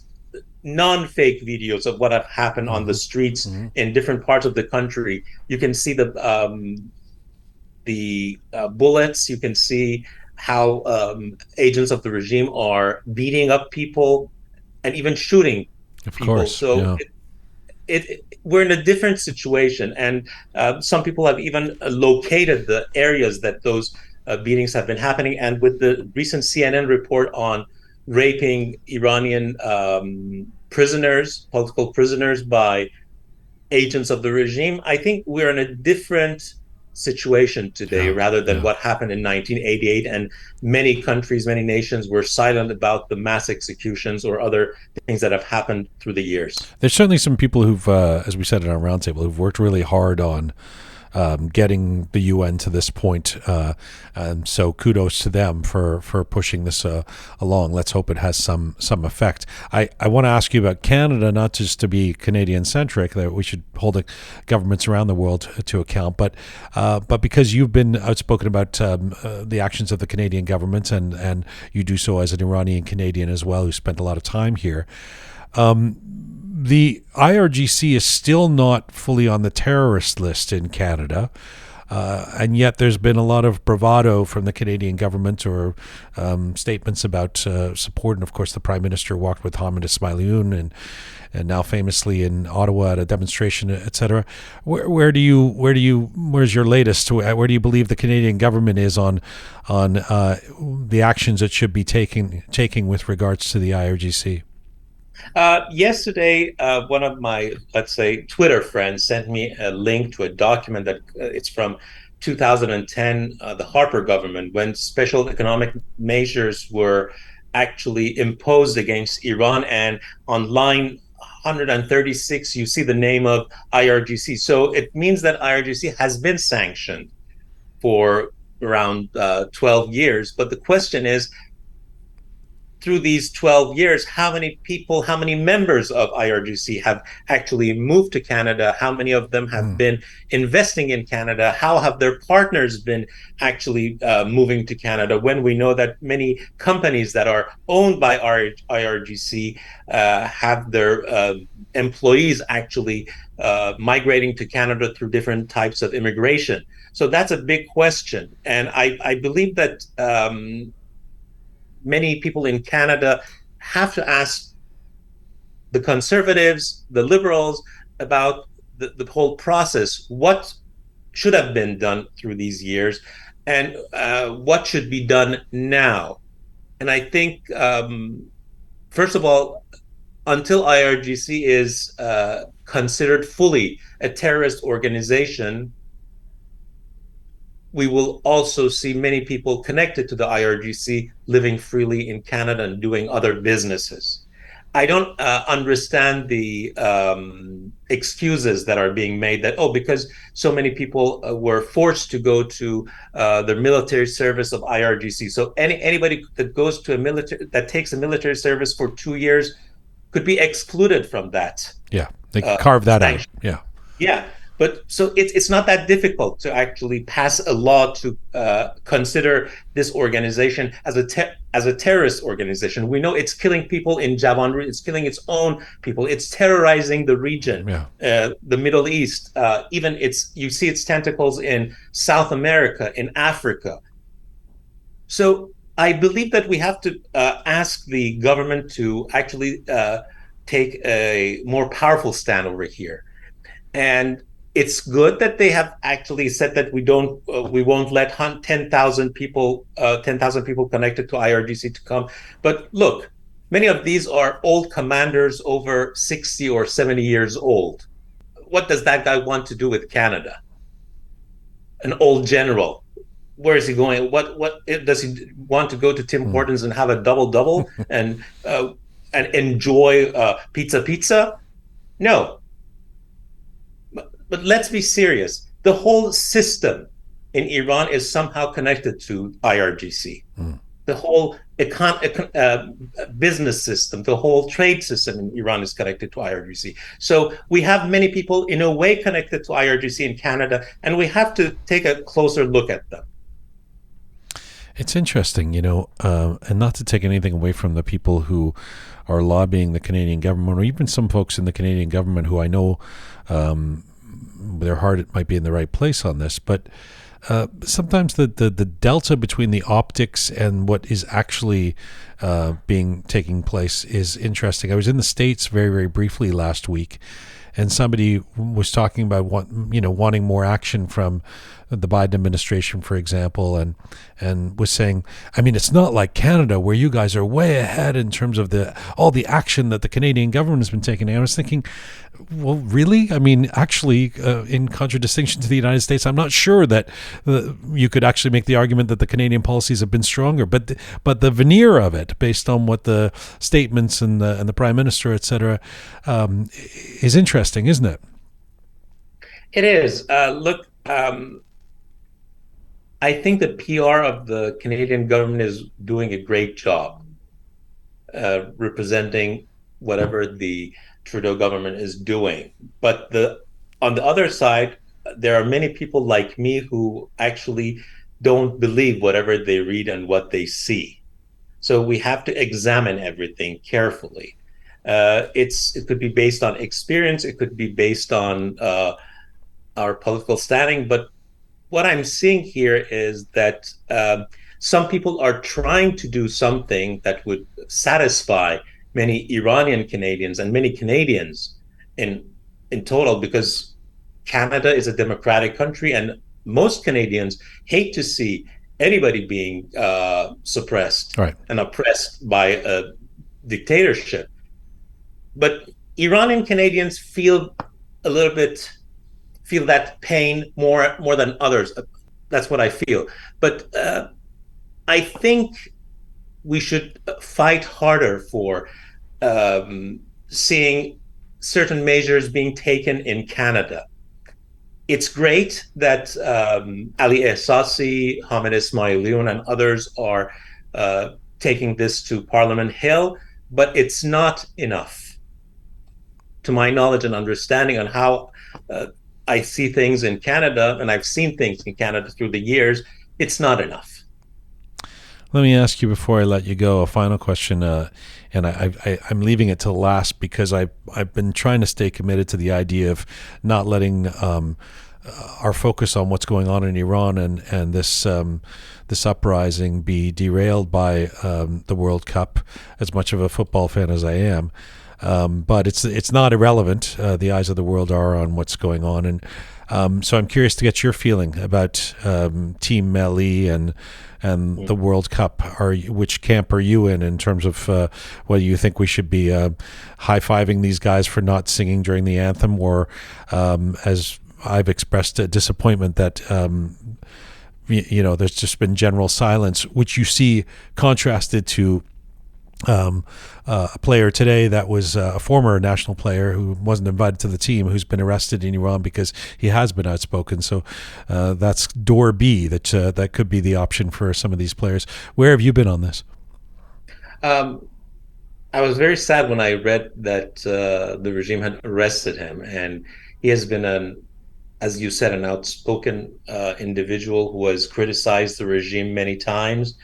And though he's from the team that I didn't support, Istiqlal, because I've always supported Persepolis, or the team that wears red. He's no longer with Istiqlal, but no, he's no longer with Istiqlal. But the fact is, I always liked the guy, and he was Vorya Ghafouri, his name, has alwahas been a decent human being and supporting the marginalized people.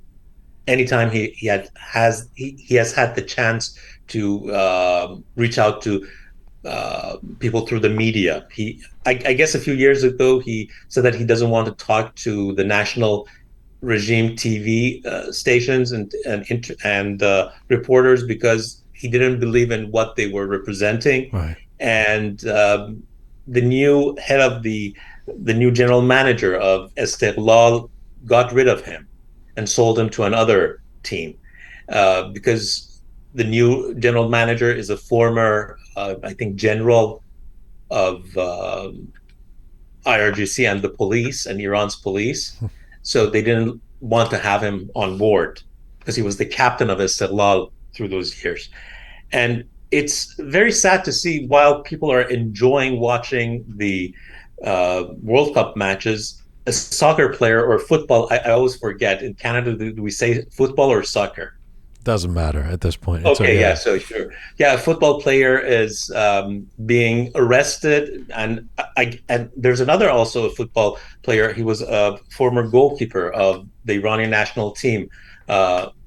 Buruman. He was arrested and apparently beaten up by the regime security forces. So I think it's really sad to see those players that are in Qatar are silent about these players who have been beaten up. And interestingly, in Doha, people were chanting Ali Karimi the second half of the game. Yeah. And the reason that they didn't call Ali Karimi's name, who's a very famous soccer player and is a critic of the Islamic regime, is there's another Ali Karimi that was brought in the first half just so people wouldn't chant Ali Karimi. Yeah, or if they did chant, it would be the idea would be is for the guy who's on the pitch. Yeah.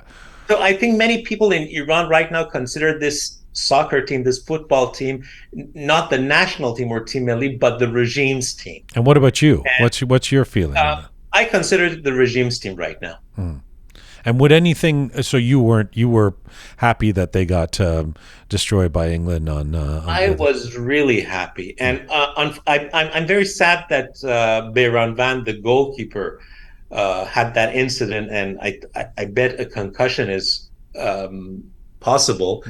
But many people called it, wrote karma sucks. I was very sad that this happened to him, but it's interesting that 4 years ago when he was going to catch Ronaldo's penalty kick and he succeeded, people were praying for him. But this time, people were actually hoping for the worst for him. So that's the difference of when you're a member of a national team or a member of the regime's team. Yeah, I mean, there's first of all, just as a complete sidebar, but just as a football fan and knowing that you're a football fan, then I could just use a minute to talk about this.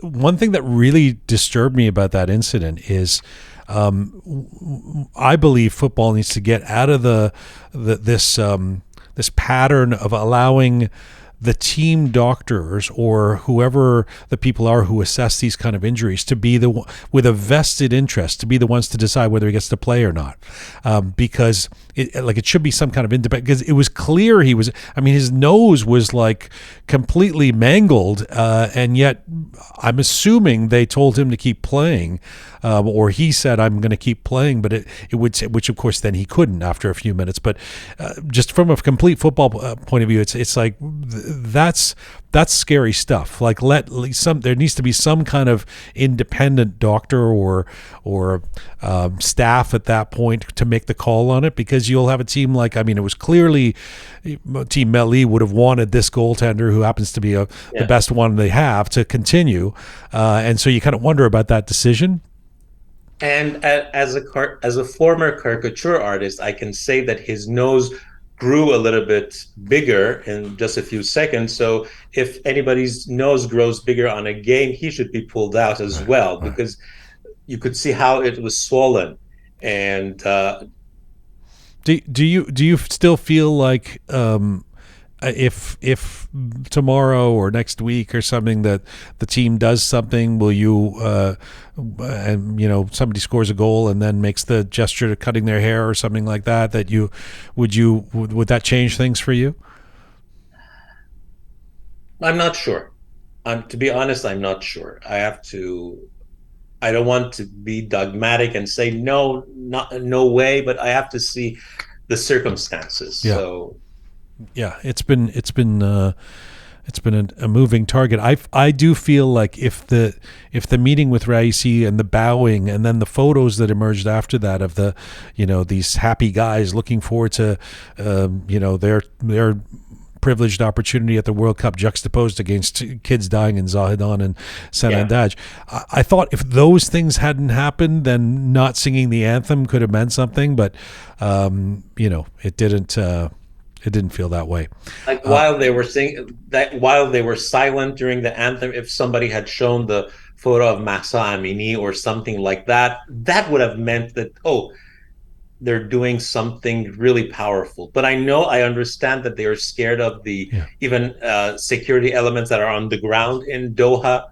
And we have always been told through the years that when you travel to the southern states on the the Persian Gulf states, you have to have an extra eye because there are elements of the regime there. And we know that people close to the Ministry of Intelligence and also IRGC are with the team, as always. Of course. So it won't be that easy for them. I understand it. Nick, thanks for this. Take care of yourself, and I look forward to talking to you again soon. My pleasure. My pleasure. Bye-bye, sir. Take care.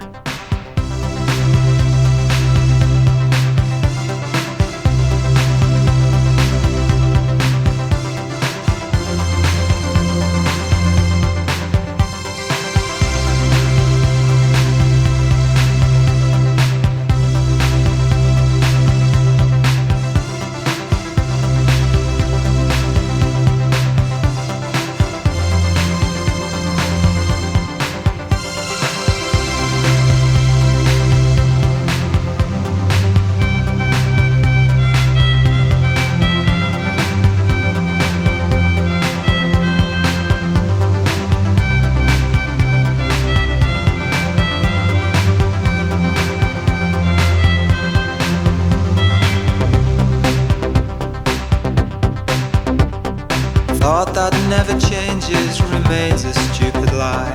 It's never been quite the same. No hearing or breathing, no movement, no color, just silence. The rise and fall of This is Roqe episode 218, The Uprising. My next guest is an actor and an activist who moved to Istanbul in the last year from Iran. She was on our show recently, about 3 or 4 weeks ago. Shailin Asadollahi studied architecture in Tehran, then moved into the theater field. She has performed in various European cities and comes from an activist lineage where almost all members of her family have been imprisoned at some point by the current Iranian regime. 3 days ago, her brother, Ali Asadollahi, a well-known writer and poet, a dissident, was arrested in Iran. Right now, Shailin Asadollahi joins me from Istanbul. Hello. Hi there. Thank you for coming back on the program. I'm so sorry to hear about your brother. First and foremost, tell us a bit about him. Tell us how can you describe him for us? I know he's a poet who lives in Tehran. Tell us a bit about Ali. Yeah. It's complicated to explain why they arrest him, but I prefer talk about he and what he did in Iran and what he do in Iran. He's potter and he's secretary of Iranian writers انجمن نویسندگان ایران. He's secretary of this, and actually he tried to be as a good human in Iran, and he fights about the human rights and equality and good life and work and everything related to freedom, and if you live in Iran and you fight for this, I think our government doesn't like it, and so they follow you, they arrest you, they put you in the jail, and they don't care what you say, they just care what they want to do, So they arrest him. He's a poet, he's a writer, and as you say, he's been outspoken about human rights for a long time. It's not just this week or this during this period, right? Yeah, actually, for the long time, around 10 years. When he went to the university, I think he was 19. He started to write about the equality and human rights, and he tried to understand what's the meaning of the freedom in his way. And he, how can I tell you? Sometimes when I want to talk about him, I a little bit emotional because these days a little bit make me crazy. So yes, actually, he fight for human rights, and Yeah. Has he, Shailin, has your brother Ali, has he had trouble with authorities before? Has he ever been arrested before for his human rights work? Yes, around 14 years ago, about we call it the Green Revolution, Green protest related to some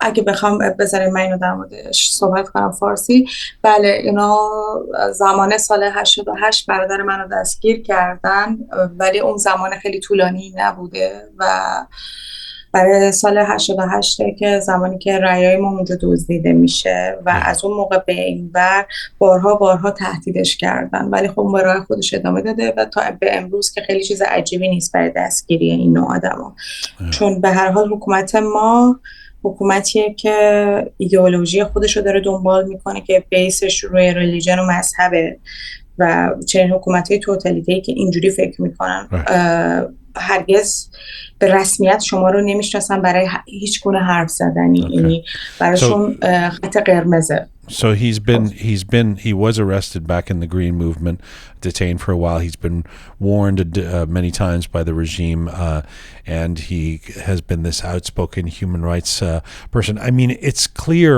with the crackdown. You and I talked about it when I was in Istanbul that people are being detained, people are being arrested, people are being attacked, people are being, God forbid, people are also being executed. So your brother knew there was some dangers. You told me that he actually called you on the weekend. You guys talked, and he said that he thought he was going to get arrested. Is that right? Yeah, exactly. What did he say? We talk on the phone, and actually he mentioned it to me. Maybe they come and they arrest me. Don't worry, because this is very normal, and they want this, and they called me many times, and they told me, if you continue in this way, we will arrest you. But بذار اینجا شاید دوباره فارسی به شما بگم، اینه که شما الان وسط یک انقلاب هستین، میدل آف ریولوشنی هستین که به هر حال هزینه داره و برای پرداخت اون هزینه اگه بخواین یه قدم برگردین عقب‌تر و یه قدم عقب‌تر وایسین، بعدها باید هزینه‌های بیشتری رو پرداخت کنی. حالا چه برادر من باشه، چه خونهایی که ریخته شده، فرق در جریان نمی‌کنه. اینها به هر حال این اقدام رو انجام میدن، چون وقتی یک به قولی اگه یک سگی زخمی بشه همه رو میگیره، حالا چه شما باشی، چه بزرگتر شما باشه، چه آدمای وسط، یعنی هر کسی رو اینا مورد حمله قرار میدن که بخوان صدای مخالف باشن و این اتفاق خیلی چیز عجیبی نیست و البته که میتونه سخت باشه، من نمیتونم بگم اتفاق سختی نیست، ولی با توجه به اتفاقای اخیری که افتاده، با توجه به جوانایی که مردن، بچه‌هایی که کشتن، خود من به شخص خجالت میکشم که بخوام بگم خیلی بابت این مسئله ناراحتم. این هزینه‌ای که ما داریم بابت این تغییر پرداخت میکنیم، 40 سالی که سقوط کردیم. But it's understandable. It's understandable that you would be upset. It's understandable that you would be narahat. It's understandable that your brother has been arrested and he's actually in Evin, which just even saying the name of that prison, sends a chill down one's spine. Can you just tell us what happened? Did they come to his house or his work, or where did they find him? How did the arrest happen? They arrest him in his house. Actually, they went there with the gun, and they directly go to his house and arrest him and took all the thing what he has. And after with him, they went to his office. After that, was it morning or night? When was it? In the middle of day. I think around the 12 o'clock. In the daytime? Yeah, 12 o'clock. I think. And around the 12.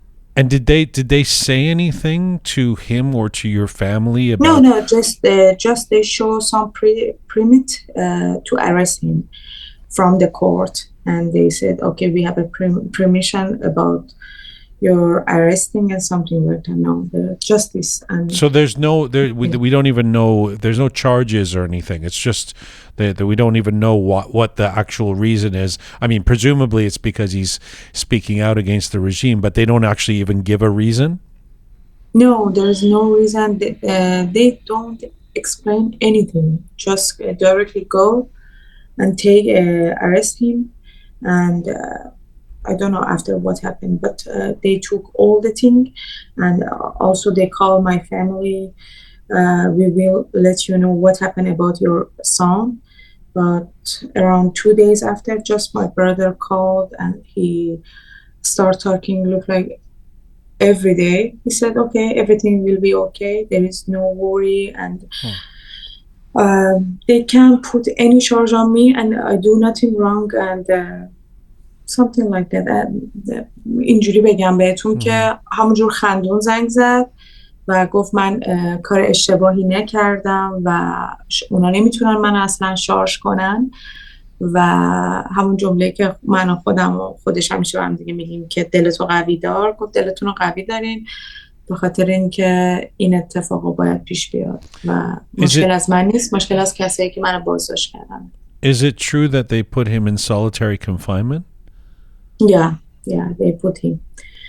خیلی طبیعیه که اینا شما رو وقتی که در ابتدا میگیرن میذارن در انفرادی به خاطر اینکه بتونن، چون عملاً چیزی وجود نداره برای دستگیری، باید مدارکی ساخته شه و با بیانی با شکنجه کردن تو شرط سخت گذاشتن میخوان اون مدارک از شما بیرون بکشن، مثل همون اعترافای اجباری که از آدم ها میکشن بیرون که بتونن بعدن علیه شما پرونده سازی کنن و خب این کار رو انجام میده. اینا انگار یک روالیه که باید انجام شه. البته بستگی داره که کدوم نهاد قضایی شما رو دستگیر میکنه.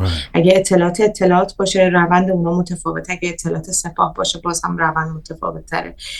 ولی خب تا اینجایی که پیش میره در ابتدا شما در انفرادی قرار میگیرید. همونجوری که خواهر منو قرار دادم هر دو دفعه گذشته، هر باری که خواهر منو دستگیر کردن زمانهای خیلی طولانی، یعنی که از بلندترین زمانهای انفرادی که تو سالهای اخیر وجود داشتن خواهر منو گذاشتن و بعد از اون که دیدن نمیتونن کاری بکنن از بند انفرادی به بند عمومی منتقلشون کردن. Shailin, when you say they took his stuff, what did they take? His writing, his poetry?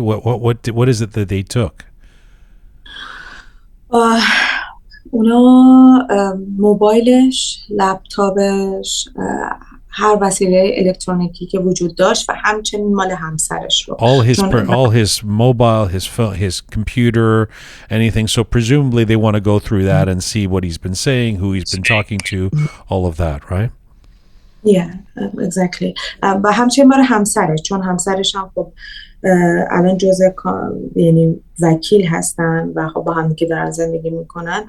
هر کسی که دور و بر این آدم ها باشن در اون لحظه بازداشت براشون فرقی نمیکنه. هر آنچه که شما دارین، موبایلتون یا لپتاپتون، هر چی که در اختیار داشته باشین اونها رو هم ضبط میکنن. حالا دلیلش معلوم نیست ولی خب اون هم ضبط میشه. حتی که دوست دورش هم باشین و اون لحظه کنارش باشین موبایل شما، وسیله های شما رو هم ضبط میکنن و بعدن توی پروسه خیلی عجب غریبی بهت برمیگردونه.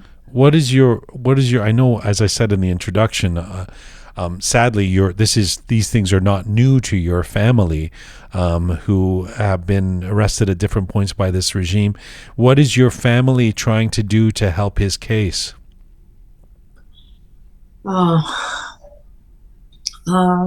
ببینید بر اساس تجربه که خانواده من دارن، تجربه که بر اساس خواهرم داشتن، اول از اینکه ما هر گونه اتهامی که علیه خواهر یا برادر من الان اعلام میکنن یا صادر میکنن که رد میکنیم. دوم از همین که براش وکیل میگیریم، ولی خب وکیل در ایران جایگاه، یعنی وکیل در دادگاه‌های ایران، در دادگاه‌های فعلی ایران تقریبا فقط میتونه کسی باشه که گزارش‌ها رو میخونه یا اعلام میکنه یا میتونه اگر ما چیزی رو بخوایم به اونا اعلام کنه، ولی تو پروسه این که بخوان حکمی رو صادر کنن انگار تأثیر خاصی نداره.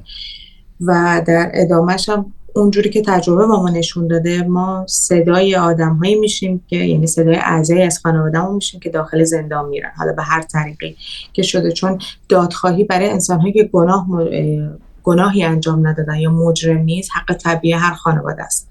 و من، خواهر، مادرم، پدرم و الان در این شرایط خواهر خودم که هنوز دادگاهش برگزار نشده، خودش الان دوباره یه زندانی سیاسی شده، همین روند رو طی می‌کنیم. ولی به خاطر اینکه با یک دولتی یعنی حکومتی طرف هستیم که اینا از نظر هم ذهنی، هم از نظر مغزی و هم از نظر سالیانی که نشون دادن موجوداتی نیستن که بتونن روند قانونی رو طی کنن و هیچ ارزشی برای جایگاه انسانی قائل نیستن، چه باید بسیار آگاه باشی، بسیار محتاط باشی و بدونی که قدم بعدی چطوره، چون هر قدم اشتباه بر علیه اون آدمیه که اون لحظه توی انفرادی. و اگه بخوام اینطوری بگم، از تجربه خواهرم هم بگم، هر کاری که ما اینجا میکنیم تاثیر بسیار مستقیم بر اون آدم خواهد گذاشت و توی روحیه اون آدم و تو ادامه دادنش. Okay.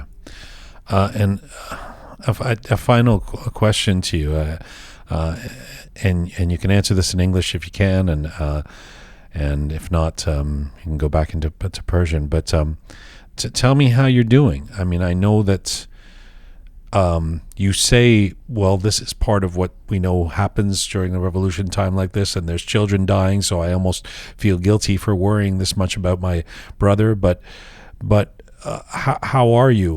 How scared are you about his situation? بازم ترجمه در فارسی بگم. من میترسم. من مثل یک انسان، من هم مثل همه انسان‌های دیگه میترسم. من هم بابت این شرایطی که وجود داره نگرانم، ولی یه چیزی رو میدونم، اونم اینه که همه این اتفاقایی که داره به وجود میاد هر کدومش یه پازل از یک انقلابه که باید اتفاق بیفته. ترسیدن یک جزئی از یک خصلت انسانیه، ولی کن به عنوان کسی که 2 تا یا 3 تا از اعضای خانواده‌اش الان زندانی سیاسی محسوب میشن، میدونم که این اتفاقاتی که داره پیش میره در آینده باعث میشه که این انقلاب، این تغییرات و این اتفاقات به سمتی پیش بره که مردم میخوان. و این روزا تنها چیزی که منو دغدغه‌مند میکنه اونم اینه که قدرتی که اینا دارن برای این که بتونن به انحراف بکشن هر چیزو خیلی بالاست و حتی از اسم‌ها و نام‌ها و خیلی چیزا سوء استفاده میکنن. اما من به عنوان یک خانواده زندانی سیاسی خودمو یک ایرانی میدونم که همه نژادها دارن تو من زندگی میکنن و من به عنوان یک انسان فقط دنبال احیای حقوق انسانی هستم، شهروندی هستم. حالا این چه برادر من باشه، چه خانواده دیگه‌ای باشه، چه مادران داغدار باشه، چه کردهایی باشن که الان به خاطر فقط این که میخوان حقشون رو بگیرن از این حکومت که 40 ساله گرفته نشده، چه برای چه برای اون بلوچایی باشه که کشته شدن، چه برای بخش عرب نشین ما باشه، چه برای بخش مازندران ما باشه، چه برای گیلان ما باشه، چه برای تهران ما باشه و چه برای اون آدم‌هایی باشه که میترسن هنوز و احساس خطر میکنن و نمیدونن که باید چی کار کنن. من فقط اینو میدونم که باید ادامه بدم و این ادامه دادنش به هر نحوی میتونه باشه، هر چیزی که از عهده من برمیاد. شاید من امروز یک تئاتری رو اینجا دارم اجرا میبرم که در مورد احیای حقوق زنانه و این کار از دست من به عنوان یک تئاتری برمیاد. من اگه تو ترکیه نمیتونم اعتراض کنم، با این تئاتری که 2 هفته دیگه اجرا میخواد بره، اتفاقات ایران رو شرح میدم، باهاش صحبت میکنم. این کاریه که از دست من برمیاد و از اون ور هم اگه بتونم صدای کسی باشم اون کار رو انجام میدم. ولی دیگه همین، نمیدونم دیگه بیشتر از این چی باید بگم، ولی باید ادامه بدیم چون اگه تموم نشه بدتر برمیگرده و برگشتنش به نفع هیچ کس نخواهد بود. Shailin, our thoughts are with your brother and with your family. Thank you for doing this. I know that it's been an emotional few days for you and you weren't even sure if you would be up for doing an interview. I really appreciate it and take care of yourself, okay? Okay, you too. Thank you. Bye-bye. Bye-bye. And that is full time for Roqe. Thank you, everybody who have been listening. Thanks to all our guests today from around the world. And thanks to the amazing team who put this show together, Sabi Roham, talented Anahita, our super Parisa, Smart Pega, Hai Mertad, and Groovy Shaya here. Thank you to all of you out there supporting us and sharing our content. Please subscribe if you haven't done so already. You can subscribe on any of our platforms, and we could really use your support if you're inclined to do so. If you like the programming right now, you can help out by becoming a patron by donating a few dollars a month. Anything, 5, 10, 25, we'll take it. It's at roqmedia.com, and you press the support us button. Find me on Instagram at Jian Ghomeshi Mizunbashi.